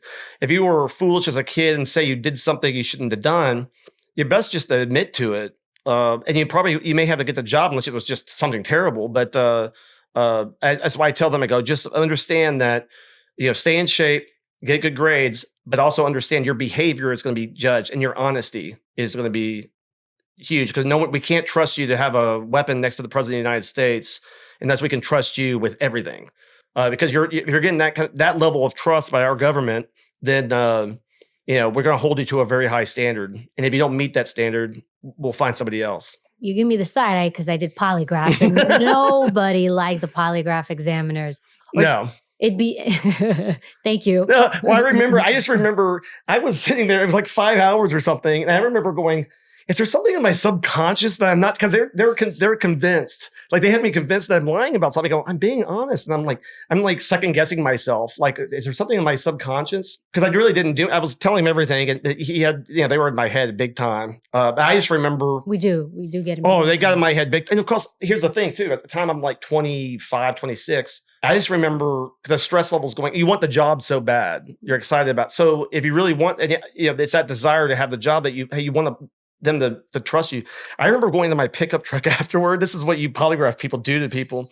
I just grabbed the steering wheel and just yelled just to get all that stress out of my body. I remember it vividly. I was like in the parking garage. If there's somebody in that parking garage in downtown Kansas City, they're probably calling 911 because this crazy maniac of a guy was just letting all this stress out. But but you have to. That's something I think people don't realize when they're looking to get hired on a job. People hate polygraphs. You're gonna have to answer to that stuff, and it's a very necessary thing, and it's one of the things I think that the federal agencies do really, really well is a polygraph. Because I've done 2 polygraphs in my life. I did it for my police department. I did it with the police department polygraph is like that's my point. It's that the feds. It was a completely different experience. So. That's just nothing. That's like the appetizer. Yeah, I was like, when I was about halfway through the one for the Secret Service, I was like, it wasn't this stressful. It wasn't this was miserable. Well, they really get into your lifestyle and who you are. And I think one of the big things that they would have, I remember Human Resources is they looked at it like, if you're going to lie to us about these things to get the job, how can we give you a job then? Exactly. It's an integrity thing. Like, how can you go out there and uphold the truth? Exactly. Or if you lie to get in. Exactly. Most often it would be like, just tell the truth. Yes. You have a better chance of getting in if you tell the truth, because if you lie, they can't oversee that. That was something that was very hard for them to oversee. So for them, it's like, if you're going to lie to me about what you did in college, then how on earth am I going to put you in the White House? And you're going to make mistakes in your career. You're going to mess up. You're going to lie about those bigger things. Yeah. And it was a big integrity thing. Yeah, it's all about integrity. And, we're all human. We're all fallen creatures. And everybody understands. Absolutely. Everybody's made mistakes. No, we're not looking in the Secret Service. I learned this. It's easy to look back now, I guess, at my age, in my time on, and look back. When you're a young person in your 20s, you want the job so badly. I can see why people might be. I'm glad we're bounced. I mean, because the integrity is huge, and if you don't have that integrity, you got to hold. It's easy to have integrity when things are going well, but when the things are going south, are you going to be a person that can be trusted? If I go to you, I got to know that you're telling me that you conduct yourself in a way that's in a sterling manner that's worthy of the responsibilities you're given. And that's really what we're obviously measuring when you're trying to hire somebody.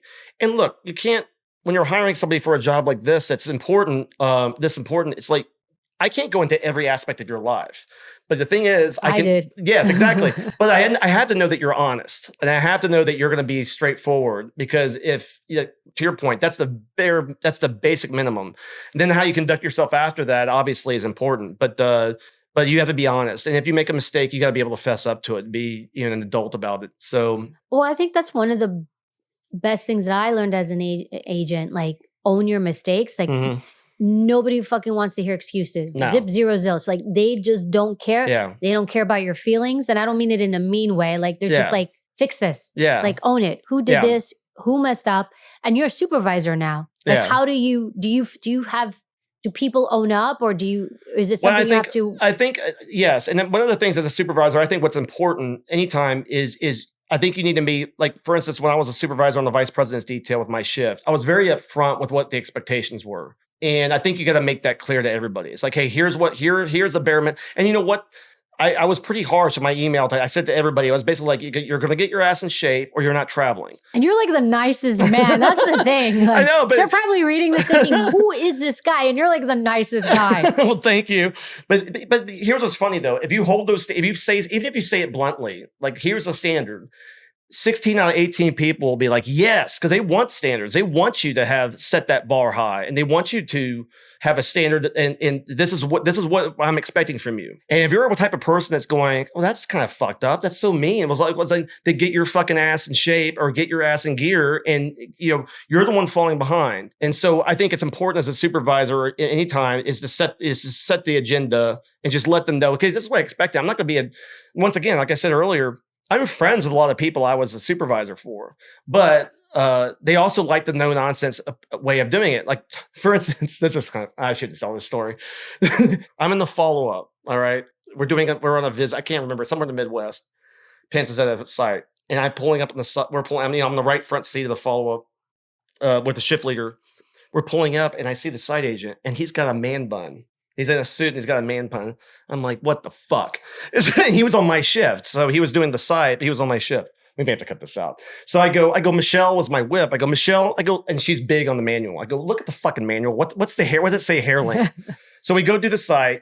He's got the man. Now this guy was a CSU guy. He has a man bun, but he's got a suit on. He was on my, and I don't say a word, and we're doing the whole site. And then we get back on the plane, go back home. So we're at the vice president's residence probably 4 days later.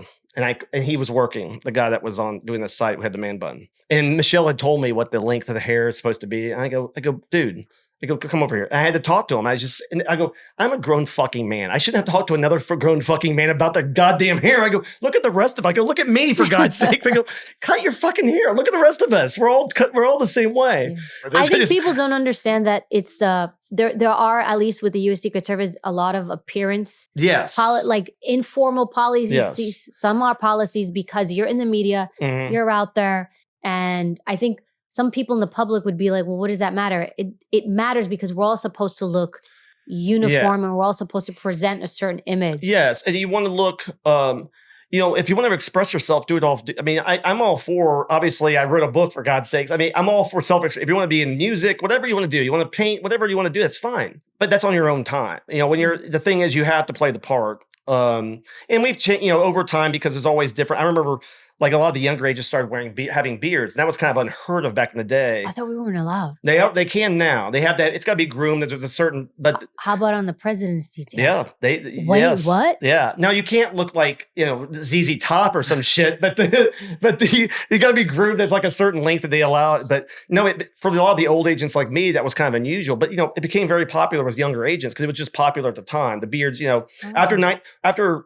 Beards became really popular. I think it was popularized to a large degree by the military guy. People would see the special forces types. And I think a lot of guys were emulating that probably, just culturally. And so it became more popular. And it looks fine as long as it's groomed properly. But for the old school guys like me, we're all about short haircuts, clean shaven, all that stuff. You want to look buttoned up. And you want to represent the agency the best you can. And that's why, once again, if somebody misrepresents us, it's such a big deal because our reputation and that stuff. We've developed this reputation since 1865, and we need to maintain that. So anybody that somehow knocks a brick out of that, it's got to be put aside. Yeah, it's hard. Even for me, after I left, it was hard because I'm like, I'm not there, but I'm out. But everything I do ties back to that because that's what gives me credibility to do what I do now. And I really, it was like this seesaw, this back and forth, and what I will say, what I won't say, and what I will share and what I won't share. And you have this narrative in your head, which let me ask you, what was the narrative in your head when you were writing your book? And hold on, okay. Here we go. Where I'm kidding. Like it's here's the difference with Fence Jumper. I wrote a nonfiction book. So I really took what I learned as a human being in the service and I put it into a book. The difference here is a novel, like this is fiction. And you just created your characters. I mean, this is just amazing to even do. And it won awards. Like what awards did you win? The Feather Quill Award for the adult fiction. And then it won the National Indie Excellence Awards for political thriller. And there's a couple other ones that it's up for. So it's like, no, it's done really well. I've been really thrilled with it. So the idea was, so it's funny, being still on the job, being an active agent. Yeah, I started writing it not knowing exactly where this was going to go. I had an idea for the story. I was inspired by Carl Hyacin is an author. He's out of Miami, Florida, and he's written a bunch of, he writes these kind of quirky, funny, kind of humorous crime novels. And I always liked his writing. And so I was kind of trying to do a Carl Hyacin style book, but with, the information set in Washington instead of Miami. His are all set in Florida. I was going to set it in Washington, D.C., and I wanted to be kind of satirical, make fun of the current issues and things. Obviously, people will recognize in there the president is very similar to a tweeting president that we've had. He's a bit character in it, but it wanted to be humorous. So it's about the book's about James Ford, who's a suspended Secret Service agent for a sex scandal in South America. That's where we start. But so obviously, kind of based off some things that may have happened in the past, but. What happens is a senator is running for the presidency, has his wife kidnapped to look like a political victim. She escapes, and James Ford, this agent, finds her, and they start investigating her kidnapping. Anyway, and they uncover like Russian agents and all kinds of meddling in the election, and it kind of goes from there. And the couple of the kidnappers are these kind of rednecks from West Virginia who are supporters of the president. So it's kind of making fun of a whole lot of different things. And the feedback's been fantastic. I mean, as far as people have really enjoyed it, they love the humor. There's a lot of action. The Kat Sterling is the female character, and James Ford obviously is the male character, and that their interaction throughout the story is really what the driving force is. And the other thing is, when I wrote it, what I wanted to do is I wanted every character to be fucked up. I didn't want anybody to be like, if you read like a thriller, typically like a normal thriller, like the protagonist is like sterling awesome. Like he can do no wrong. It's like, I want just the opposite. I want James is going to drink too much. He kind of whores around. He's just not a great guy in many respects, but then he has this heart of gold. And like I said, I was always a fan of growing up. And I talk about it in the preface is like I loved Han Solo, and like I'm a big Harrison Ford. That's where the name comes from, by the way. It was an ode to Harrison Ford, my favorite actor. So James is my middle name. Ford's obviously Harrison Ford's last name. So James Ford's where I got it. Harrison, are you listening? Shout out. Yeah, Harrison Ford. Yeah, I've been wanting to get a copy of that to him because I mentioned that in there because people my age grew up with Han Solo and Indiana Jones. I love Indiana Jones. Anyway, so the book, the feedback's been fantastic. I'm really happy with what's been great is people have understood of what I've done. So Hugh Hewitt's read it, loved it. Ambassador Robert O'Brien, who I used to protect, he's the former national security advisor for Trump. He tweeted that it's Veep meets House of Cards, which I told him, I go, that's the best description I've ever heard. But he really enjoyed it. It's nice when you're creating fiction, is if people understand what you're trying to do. And then people so far, they've read it and they've enjoyed it. So it's been a really good experience. Like I said, writing is very hard, and you know this firsthand. It's very hard. It's very hard. Having written's great, but it's really hard to do. It's kind of like a work. I always say it's kind of like a workout. You have to just make yourself do it. And if you're waiting for inspiration or motivation, it's not going to happen. It takes discipline. Discipline's way more important than motivation or inspiration, because you got to wait for whatever, some days you're going to feel like doing it. Some days I would write 400 words. Other days I might write 4. It's like some other days I might write 1,500. It just matters how it's working that day. I'm so glad you said that, because people always say to me, and sometimes I have a speaker bureau, and they send me to do big events for big companies and speaking, and they're like, motivate them. People need to be motivated. And or people will ask me, how do you get motivated? And I will tell you, anytime somebody asks me, I tell them motivation is bullshit. Yeah. And anybody that tells you I'm here to motivate you is selling you like garbage. Yeah. Because it's discipline. Yeah. When I think of all the things I've done, and think of, even if you take something like training or Yeah. the things you did with work, how often are you motivated to wake up at 3 a.m., especially if you have day shift at the White House, right? Yeah. To be on post at what, 5 a.m. or 5:30? What time did we push? Yeah. I blocked it out. That's how traumatic it was. Yeah. I would where I lived, I would wake up for day shift at like 3:30 in the morning or 3:45. I'm like, you're basically like a morning DJ. The hours you're keeping. So you're going to the White House, all the clubs are closing. Yeah. It's brutal.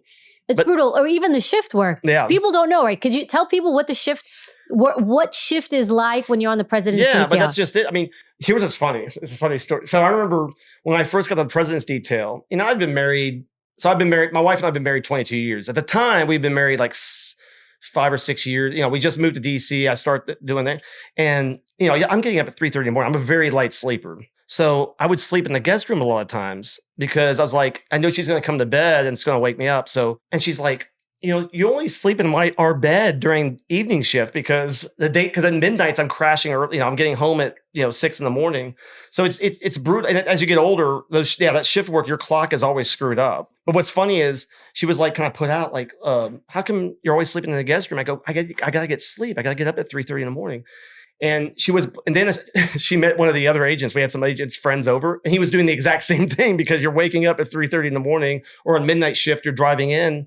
And you start your midnight shift at like 10 p.m. What people don't realize is like our shifts change. Yeah. I remember it was every 2 weeks. Every 2 weeks. Is it still the same? I think it is. Every 2 weeks you work day shift, which is being on post like 5:30 or whatever it is. And then the next 2 weeks your afternoon shift, which is the afternoon portion. Which usually is the most pleasant, at least for me it was, because you could work out in the morning. You didn't have to go to, you could actually get some sleep. You get home like midnight or so, but then there's midnight shift. Yeah. And then there's training, which was travel, which was you weren't home. Yeah. But this is going on for years and you don't ever have the ability to adapt to anything. Yeah. I think that's probably, I don't know. For me, that was very hard. What do you think is the hardest part of the job?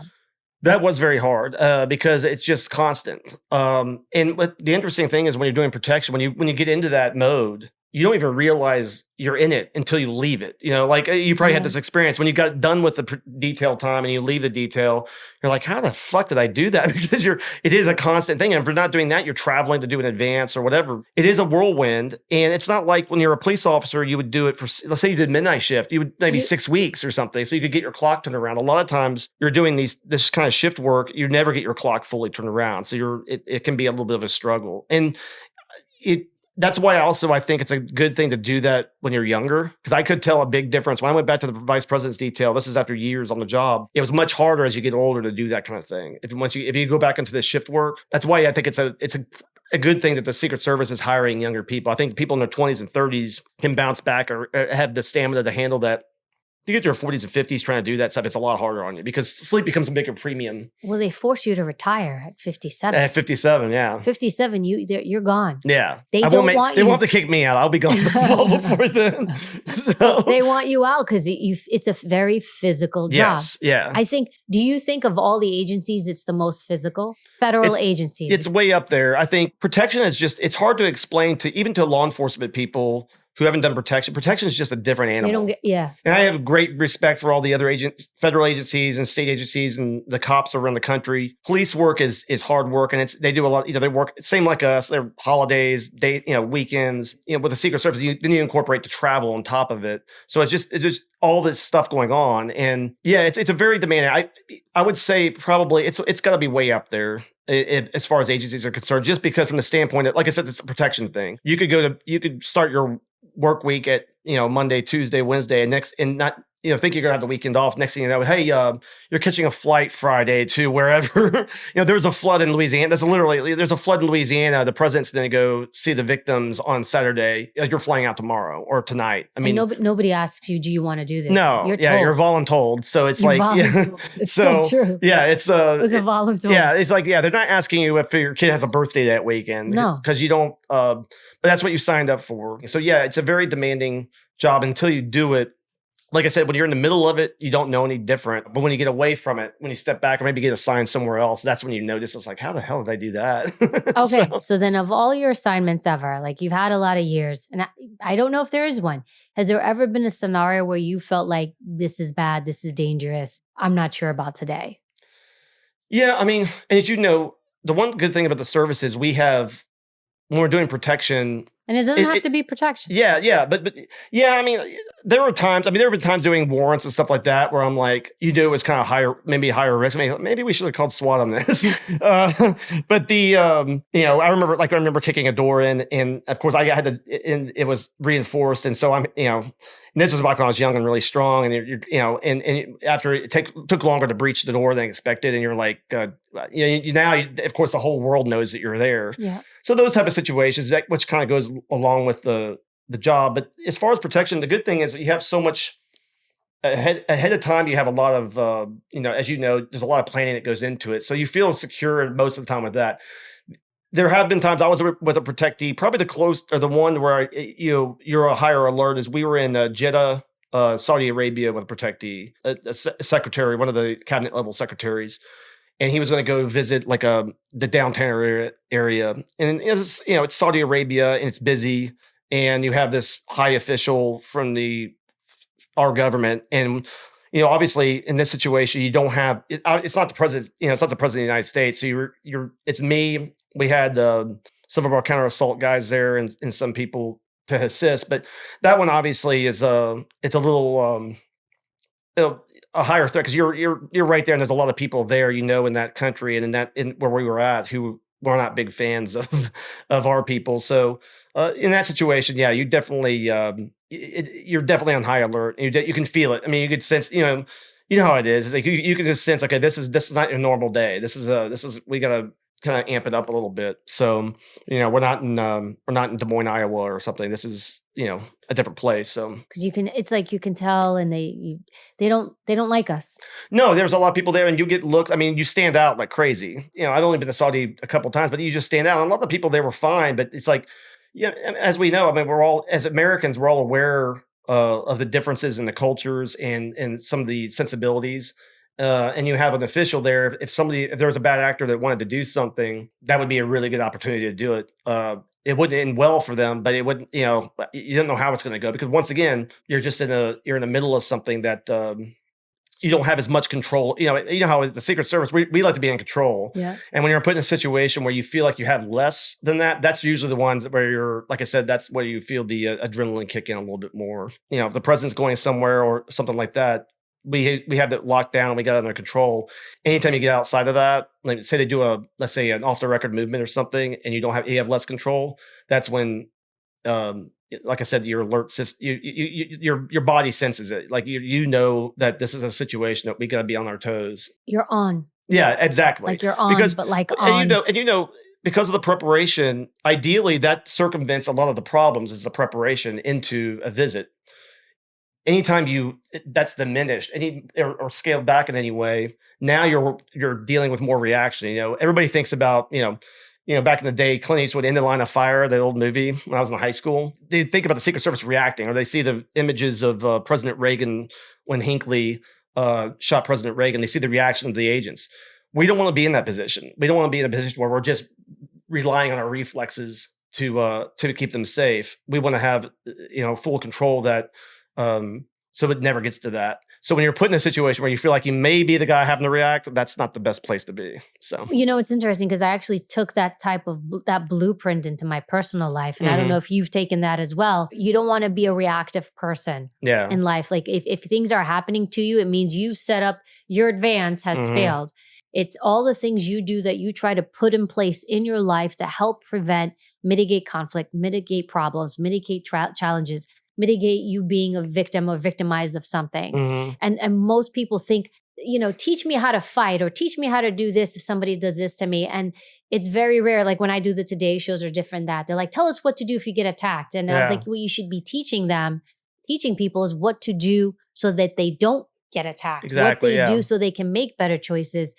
And it's really kind of a mindset. If I do all these things up here, then I am less likely to experience this here. Yeah. Over the years with some of the shootings and the mass shootings and stuff, people will ask, you probably get the same questions because of the line of work you had is people will ask me what to do. What do you think? And I even do it with my family. It's like, I'll say, like, if you go into a restaurant or you go somewhere, I'm looking for alternate exits because everybody instinctively, if there was a fire, you're going to go straight for the door you came in. That's instinctive.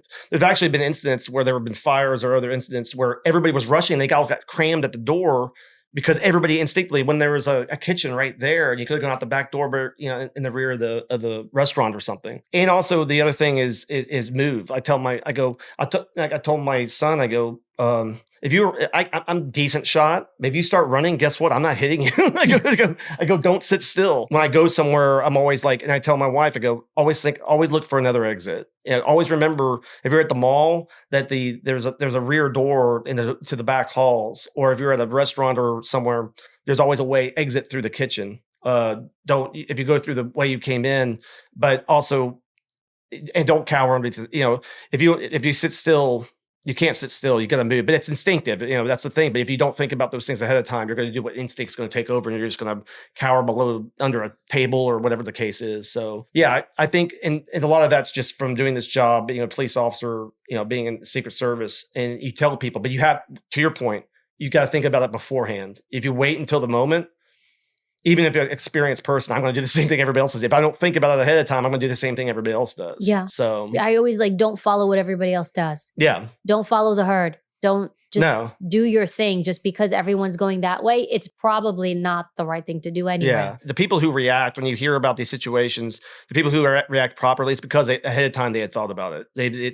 It wasn't like it just happened. I'm a Kansas City guy, and the shooting that happened during the celebration after the Super Bowl win. I would be fascinated to talk to some of the people who jumped the shooter and helped stop that, because I'd be curious what their backgrounds are, but if they ever thought about it before. I think it'd be really fascinating to talk to people who actually react in the proper way under that kind of duress, who are really unexpected to. It's not their job to do it. They just do the right thing. Well, when you watch the footage, it's crowds of people, because I did this for one of the news segments, crowds of people. And initially it's one guy, one guy out of all those people did something, just one person. And I remember when I was doing the interview, one of the anchors spoke to me and he says, but Evie, I'm a father with 2 kids. And, what do you say to me?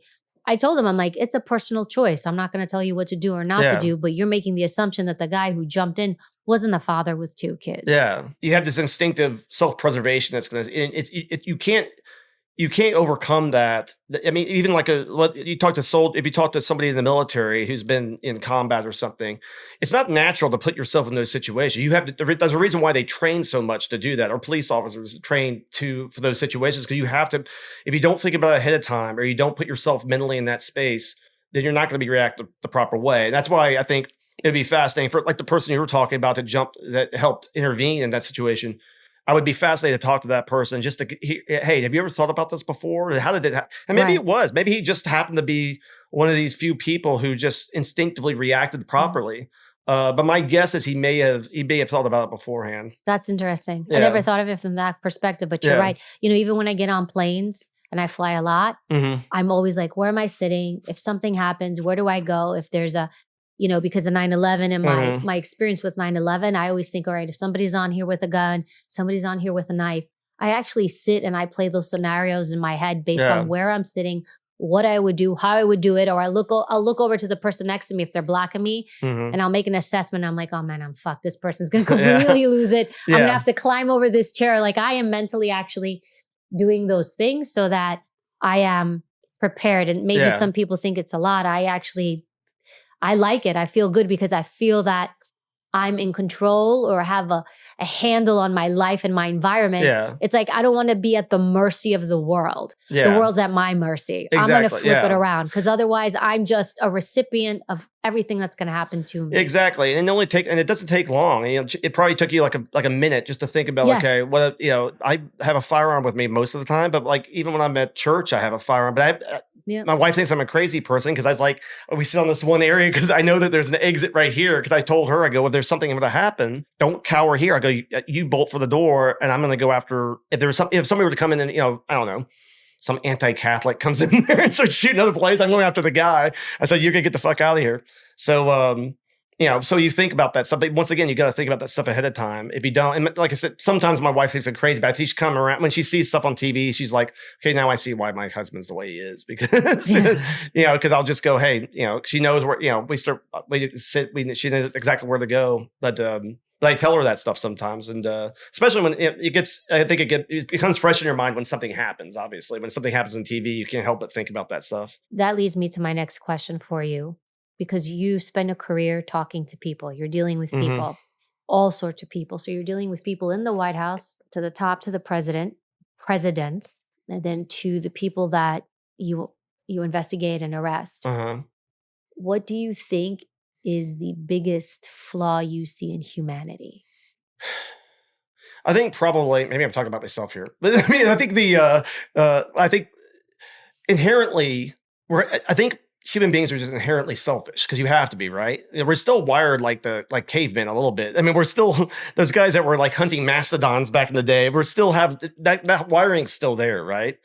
So I think the easiest thing to do is, once again, going back to empathy and stuff. It's like it's really easy just to worry about yourself because, like I say, it's an instinctual thing. I mean, that's why when you see people, the reason why, like you see something on the internet or you see something on television where people are really altruistic or do something really kind for other people, it always makes you feel good, right? You see other people do that and it's like, it gets lots of views and stuff because people recognize that that's not the natural state. That's like this person's doing something without asking for anything in return, because we're always, like I said, everything's a cost benefit analysis with human beings to a degree. And I think that's the biggest thing is, in my experience, when people do something wrong, it's almost self-serving every time.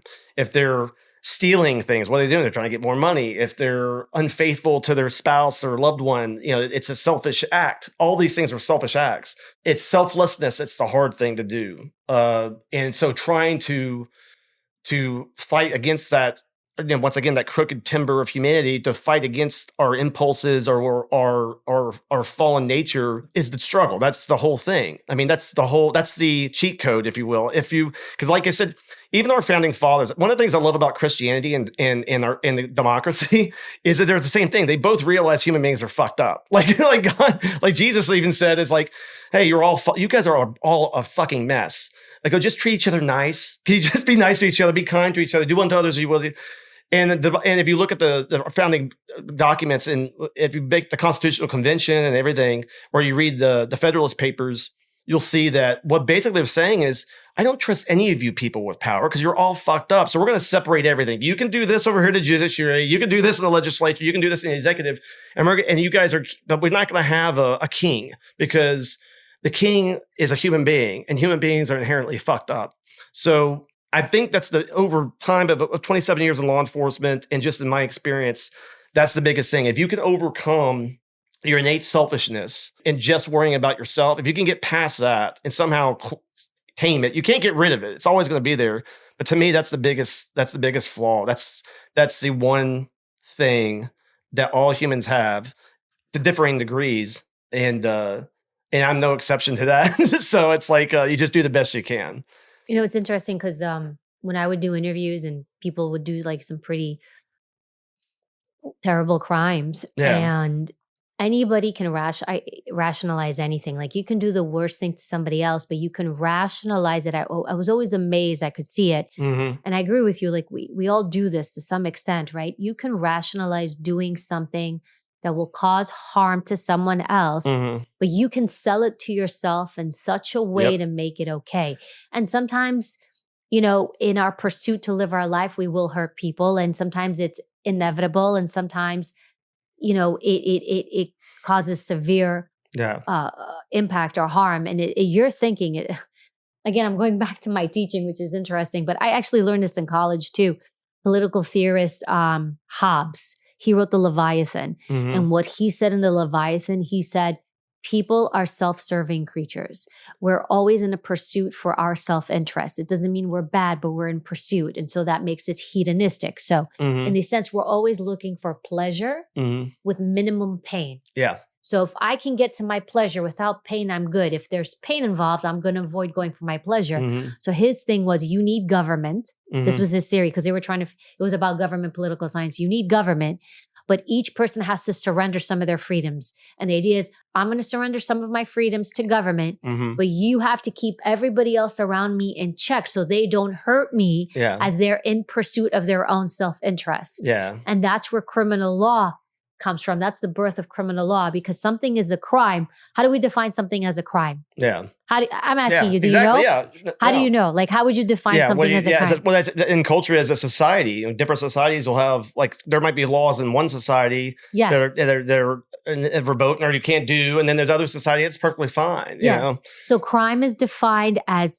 we look, at least in the Western, in the United States, American criminal justice system, they define crime as that your action, you can do whatever you want, so long as your actions don't harm or cause harm to another human being. Yeah. The minute what you do causes harm to another human being, then that's considered a crime, and it becomes a crime technically. Then at that point, is that action, should a law be made to make that action illegal? And if you do that, now that's a crime. Yeah. So essentially, that's why it exists. So the criminal justice exists because human beings cause harm to other human beings. You create law to prevent that harm from happening. And that's the thing also, is like, and this sometimes, especially in the modern world, we forget there's trade-offs to everything. There's no, like, no matter how good something is, there's always a trade-off, no matter, even if it's, and I think about that, like, there's harm, and that, especially nowadays. And I tell my son this, you know, you were talking about, you think about, like, you talk about seeking pleasure without any, or your satisfaction without any of the bad side.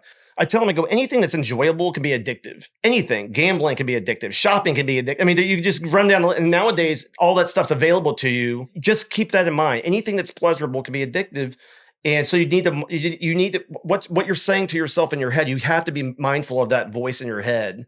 And when you know it's wrong, you got to listen to it, because what happens, to your point, you can rationalize in your brain. Really, it's just like, I don't feel like working out today. I can come up with a million fucking reasons why I don't want to go to the gym today. That's why you don't ask yourself, should I work out today? Exactly. That's not even a choice. And that's what you have to understand, that even something that may seem relatively harmless, if it's a bad habit, you know inside it's something you shouldn't do. No matter what it is, there's a gazillion things, but if you know you shouldn't be doing that you should be doing something else, but you have to listen to that voice. And if you don't develop that, you don't think about that. And like I said, we are going to fall. Some days you're going to fall short. There's some days that you're going to give in to that rationalization and not do what you should do. That's the struggle, though. That's the whole thing. You know, like I said, it's a real easy to say it. Doing it, the action is the hard part. But because once again, it's how we're wired. And I think it's best just to acknowledge that you're flawed, you're a fallen creature. You're not going to be perfect, but you're just going to do the best you can. And the other thing is, you can't beat yourself up forever. If you do fuck up and you make a mistake, you got to, at some point, you got to forgive yourself. Because, I mean, everybody knows somebody in their life who just can't get past some mistake they made. They screwed up a relationship, or they have something happen. You know, maybe they don't get along with their kids, or, you know, everybody has something. You can't beat yourself up forever. All you can do is work from that place forward, and hopefully make amends if you do have those relationship problems, or whatever the case is. Like I said, we're human beings. We have a remarkable way of screwing things up. So. I've been there, and I continue to. It's interesting because what you're talking about is endurance versus resilience. Endurance is, I go through something messed up. Mm-hmm. That's one thing. Resilience is what your parents did. Yeah. It's the ability to recover and to come back from what that was. And you're recovering you're not going to go back to who you are. Yeah. But you're taking that experience and what happened to you, and you're able to continue on with your life without that stressor impacting you moving forward. Yeah. There's a difference. A lot of people think, I've been through this, so I'm resilient. No. Mm-hmm. Just because you've been through something, it does not mean you're resilient. Because if you've been through something, like you're saying, and then you hold it, and you have to make peace. Yeah. I think it's like, you know, sometimes I hear people like, oh, you can heal. Yeah. I don't know. There's just some shit. I don't even understand the whole healing thing. It's like, is it healing, or is it my ability to take what I experienced and move forward with that experience in such a way? Like, for example, what you and your parents have been through. How do you heal for it? I can't even, there's no, and again, I'm speaking as an outsider, but you can't heal from that. That's not something to heal from. Well, the thing is, sometimes things happen in life where you have to come to the acceptance that it's never going to be the same again.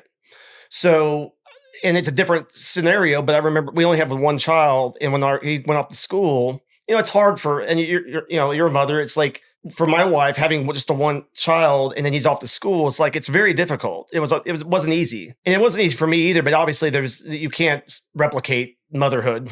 even as a dad, there's just something different between a mother and their children. It's a different scenario, but when something happens, whether it's a tragedy like what happened to my sister, whether it's a life moment whether it's marriage or having a child or having your child go off for school and trying to become an adult, you have to accept the fact that nothing's going to be the same again. And it's never going to be what it was is never coming back. But you have to accept that first, to me. You have to accept that it's never going to be the same. And then something like a tragedy happens, whether it's the death of a loved one, a parent, or in this case, a child, that never goes away. And it never will go away, but you have to learn to live with it. Even in my parents, my wife's family, mother and father have passed away when we were dating. It'll never be the same again. You're never going to have for when you have something like that happen in your life. It'll never be but how you handle it, how you speak about it, or how you think about it. Going forward, to your point of resilience is you can, if something bad happens, so you can let it eat you up and you can become a bitter person, or it could be like we were talking about my folks.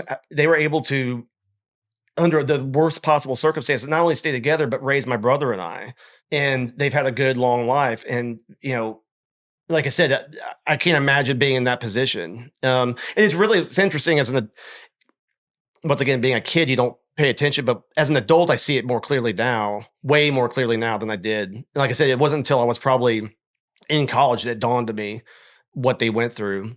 And now looking back on it, realizing that the time frame wasn't that long. 10 years is a long time, but it really isn't. It's wild because when you were telling me the story, they took you to college to drop you off. The whole time you're saying it, I'm thinking, holy cow, they were able to let him go away to college. Yeah.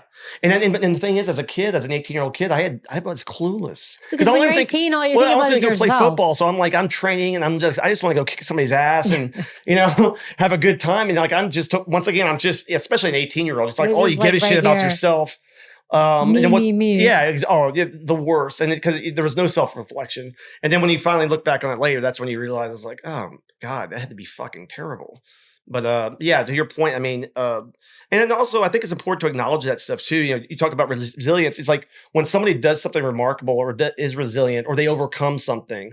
Like I'm always fascinated. If you see somebody maybe has a weight problem and they lose a lot of weight, it's always like I'm always fascinated. I think that's great. It's like because that's something you can actually physically see, right? And it takes a lot of it's hard to do. It's really hard to change your lifestyle. You acknowledge that, but when you see somebody, or in this case with my mom and dad, it's like you got to step back sometimes and realize what they're going through, what they went through, and appreciate it. But sometimes it takes a little effort to do that because, once again, I'm such a selfish person like everybody else. It's interesting. I can say this, and I was one of the very few people. The only reason I knew about your sister because my husband was the one who did that polygraph. Mm-hmm. And that was the only reason I know. And to the people listening, and this is just the truth. You always like who you are, like how you're laughing this whole, like this is who you are. And when we were in the service, you probably, not that we don't smile. Everyone's like, but it's also a very serious crew of folks. Yeah. But you were always one of the happiest people. You're always smiling. You're always laughing. And it really goes to show, you don't know what's behind people. Yeah. And even the story with your sister, the majority of people didn't know. No, nobody, until this podcast comes out, I mean, most of the people that I know, this is the first they've heard of it. Know. And because obviously it's not something you're going to bring up, but I appreciate that. And no, dude, you always had a fucking smile on your face. Well, I talk a lot of shit. I make a lot of jokes. You always make me laugh. Seriously, like. Well, that's what's funny. Going back to Finch Jumper, that's what's funny about that is like that's what people got out of the book because like. First off, the Secret Service was like when they heard the title Finch Jumper, they're like, "What the fuck did Brandenburg write?" Oh my god, they were probably because Finch Jumper and Secret Service talk is somebody that jumps the White House fence, obviously. Yes. So they're like, "Did this guy write a tell-all? What did this guy do?" But they were actually, and we talked about this a little bit. They were actually really cool about it. And they read the manuscript. They didn't redact anything. But that's the first thing that people said is the humor in the book. That's what really jumps out for people, and that's when I was setting myself to do that. And of course, people that know me well, once again, the shit talking and the joking and all that stuff, that's what comes through in the book. And the people that know me, they hear that. in the book. So no, I appreciate that. And that's, and it's like when you work those long hours, you have to have a few people who just talk shit and I don't have much of a filter between what's going on here and what's coming out of my mouth. So Mark, you're a good person.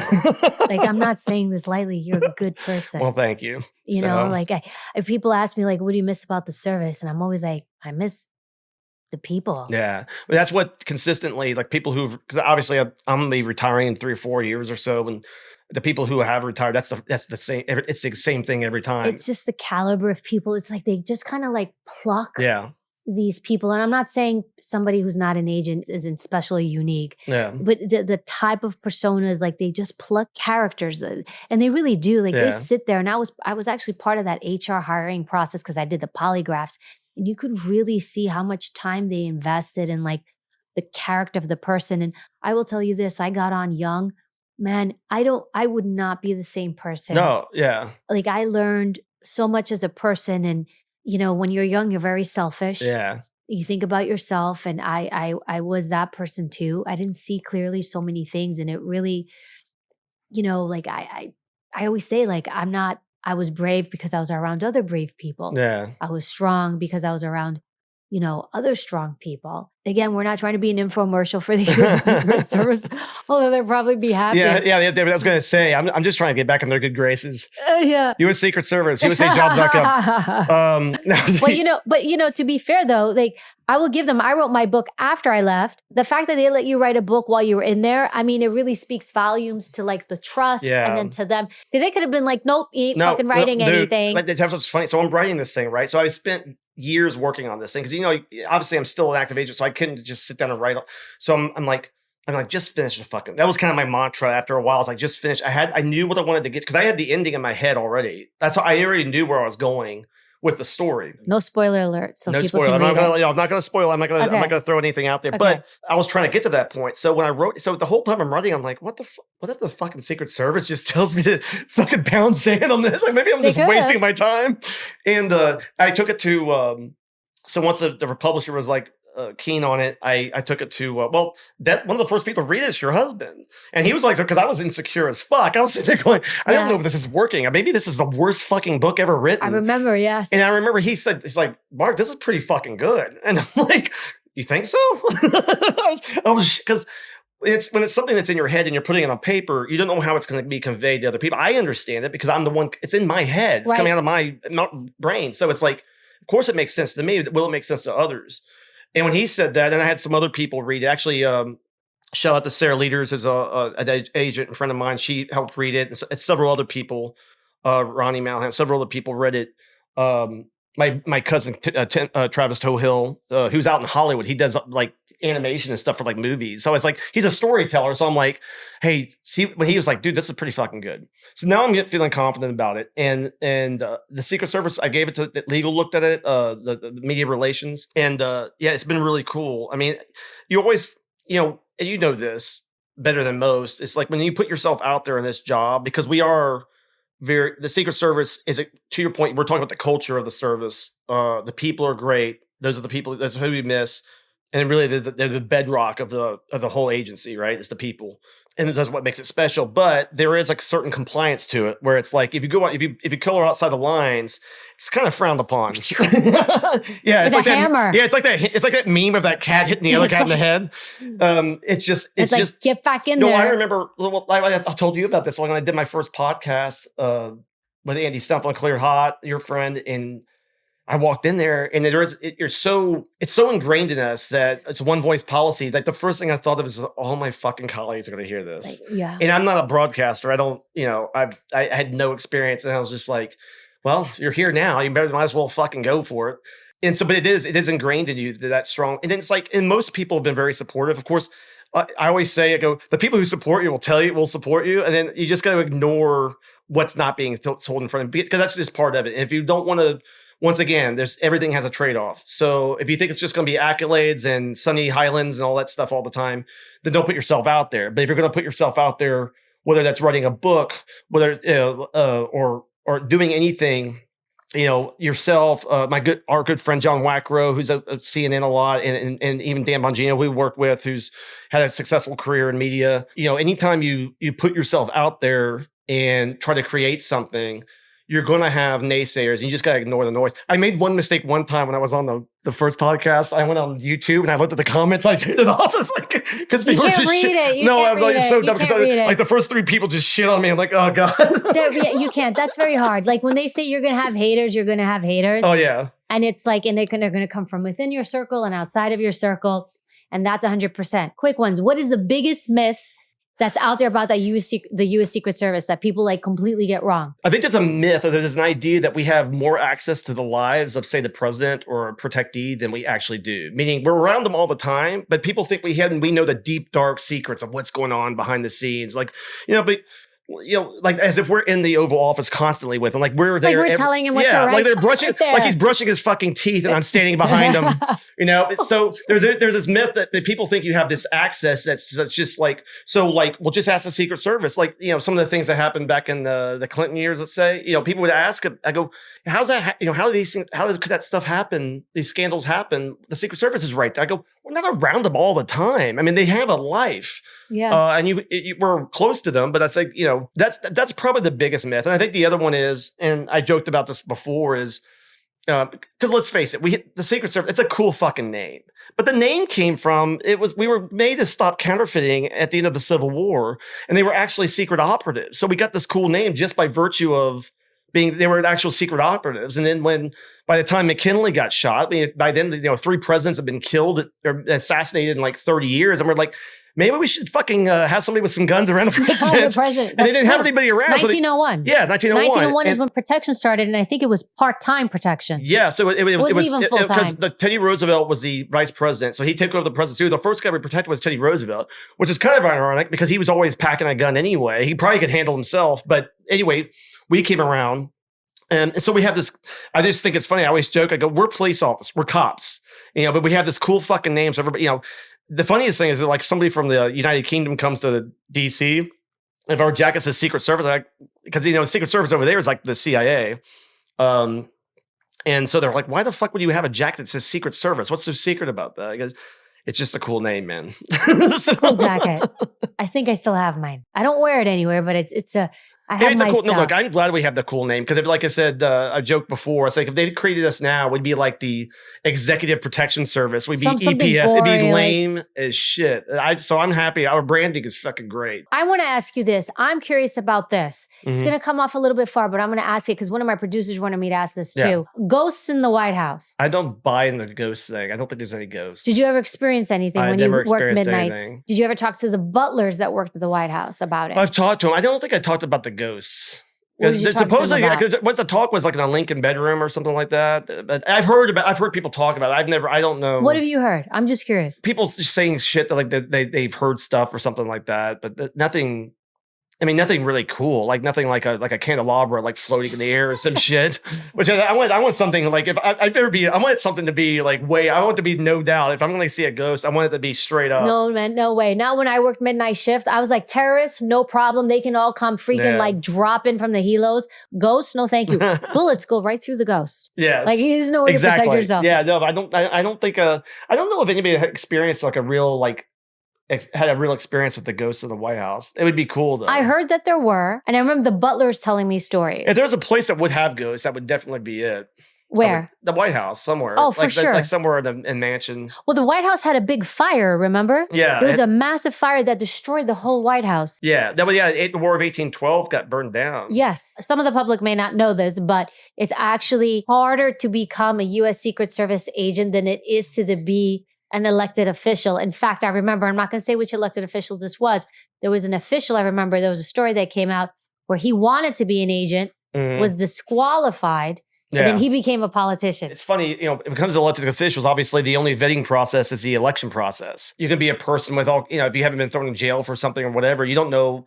I mean, you got to just take them, people got to vet them themselves. They haven't had to take a polygraph. Yeah, they haven't had to take a polygraph. And if you think about that, it is interesting and it's kind of ironic in a sense that you could be an elected official, have access to the exact same information that like an FBI agent or a Secret Service agent are privy to, but we go through this huge vetting process to make sure that we're trustworthy enough to handle that information. Not to get into specifics, but I think in recent events, sometimes you've seen in the news circumstances where elected officials have mishandled classified information or possibly mishandled classified information. So that goes with it. That same thing, if a Secret Service agent had handled classified information in such recklessness, they'd be fucking gone. Rightfully so. But that's the reason why they have the vetting process that they have. But yeah, it is it's interesting. I hadn't really thought about it that way, but it is interesting how they have access to all this information, and really the only vetting process they go through is the election. And that goes for everybody from the legislature to the presidency, because obviously a lot of people in these committees in the Congress, they have a lot of access to a lot of information. So you vote for them, people. We don't. Yeah, we you just elect them, we protect them. We just protect them. You elect them, you we protect them. We protect them. Yes. So another question I have, and this is very different for me because I was a woman. For the guys, what's it like for your wife to be married to you and you're an extrovert, she's an introvert, but what was it like for her to be the wife of a U.S. Secret Service special agent? Well, what's funny is, so in our neighborhood, so my wife is a teacher's assistant for a kindergarten class. So she has a much harder job than I have. And she's known as Mrs. B in the neighborhood. So she's like a fucking celebrity in the neighborhood because she's raised, I think she's taught about every kid. All these kids are going off to college now, right? But no, she's this job, because of the demands, your spouse is involved in this. Like if you get the Secret Service and you're married or you have a relationship with somebody, they're going to make sacrifices. They have to, because first of all, she's a small town Kansas girl. I've already drug her out of there to Chicago and DC. We're now going to go back to Kansas City, go back to Kansas. But for her to willing to do that was a big deal for her. And also the sacrifices she has to make. Once again, we're raising our kid, and then I'm in Afghanistan, or I'm off doing something else, or I'm working crazy midnight shift or something else. So there is definitely, and we've seen it on the job. If there's one reason why people leave the job, typically it's family issues. They don't want to, it's the travel, it's the moving, it's all that stuff because they have kids, the spouse. So your spouse has to be all in, and she's been great about it. And that's the reason why it's worked. But I also think my dad was an airline pilot. So I was used to, he was traveling a lot. So I was kind of used to that lifestyle that, hey, dad's going to go make money, but he's going to be gone sometimes. And she made that adjustment and was great at it. I actually think, we've been married 22 years, so I think it's going to work out. But what's interesting is I think there's actually something healthy to that sometimes. I think a little bit of space is not a bad thing because, once again, we're fallen creatures. You can take the people you love most or the people that do the most for you for granted. It's easy to do. I'm guilty of that on more than one occasion. So I think sometimes, being gone and shooting them, you're like, hey, I miss you. You're just, being away from somebody, your loved ones, I think is actually not a bad thing. I think it's a healthy thing sometimes because then it kind of it sparks that appreciation. But yeah, she rolls. It was funny when I wrote the book, talking about my wife's kind of an introverted personality and I'm obviously not. When I wrote the book, she was worried about reading it because I was telling her about the story, and the story is a little fucked up in a funny way. But then she read it and she loved it. But for the longest time, that's the reason why I had your husband read it first, because my wife was hesitant to read it. But I also wanted a woman to read it because I wanted the Kat Sterling character. The idea being, I wanted Kat Sterling to be as strong as James. I didn't want them. I'm not doing the damsel in distress bullshit. I wanted he's a strong personality, and I wanted her to be a strong personality that could not put up with his shit because he's a mess. And I think I hit that. I nailed that. And that's the reason I had a couple of friends of mine. It was important to me to have a woman read it and see it. Because also as a guy, I'm trying to write a female character. Doesn't come naturally. So I was like, I didn't want her to come across as cliche or anything like that. So that was big. So the reason why the story works to a large degree is because of those two characters. But anyway, but she read it and she loved it. And she's been a great support in all the things that I've done with my life, whether it's being a Secret Service agent, a father. Obviously her support is huge. And it's kind of one of those latent, it's like a thing that happens in the background that you don't realize is there. And then you're like, but without it, none of it would have happened. Agreed. Thank you, Mark. It's great having me. Oh. That's staying. We're not No. editing things out. And with that, you can talk about selfish. there we go. Mark Thanks. Brandenburg. Let's jumper, everybody. Oh, that's Thank awesome. you, Mark. Thank Thanks. you, buddy. It's great seeing you again. You just heard my interview with Mark Brandenburg. We talked about his sister, Brenda Brandenburg, who went missing a long time ago. Mark is someone I worked with in the U.S. Secret Service. He's a special agent. He was with me on the President's Detail, and he's also a good friend of mine. And I want to ask you for your help.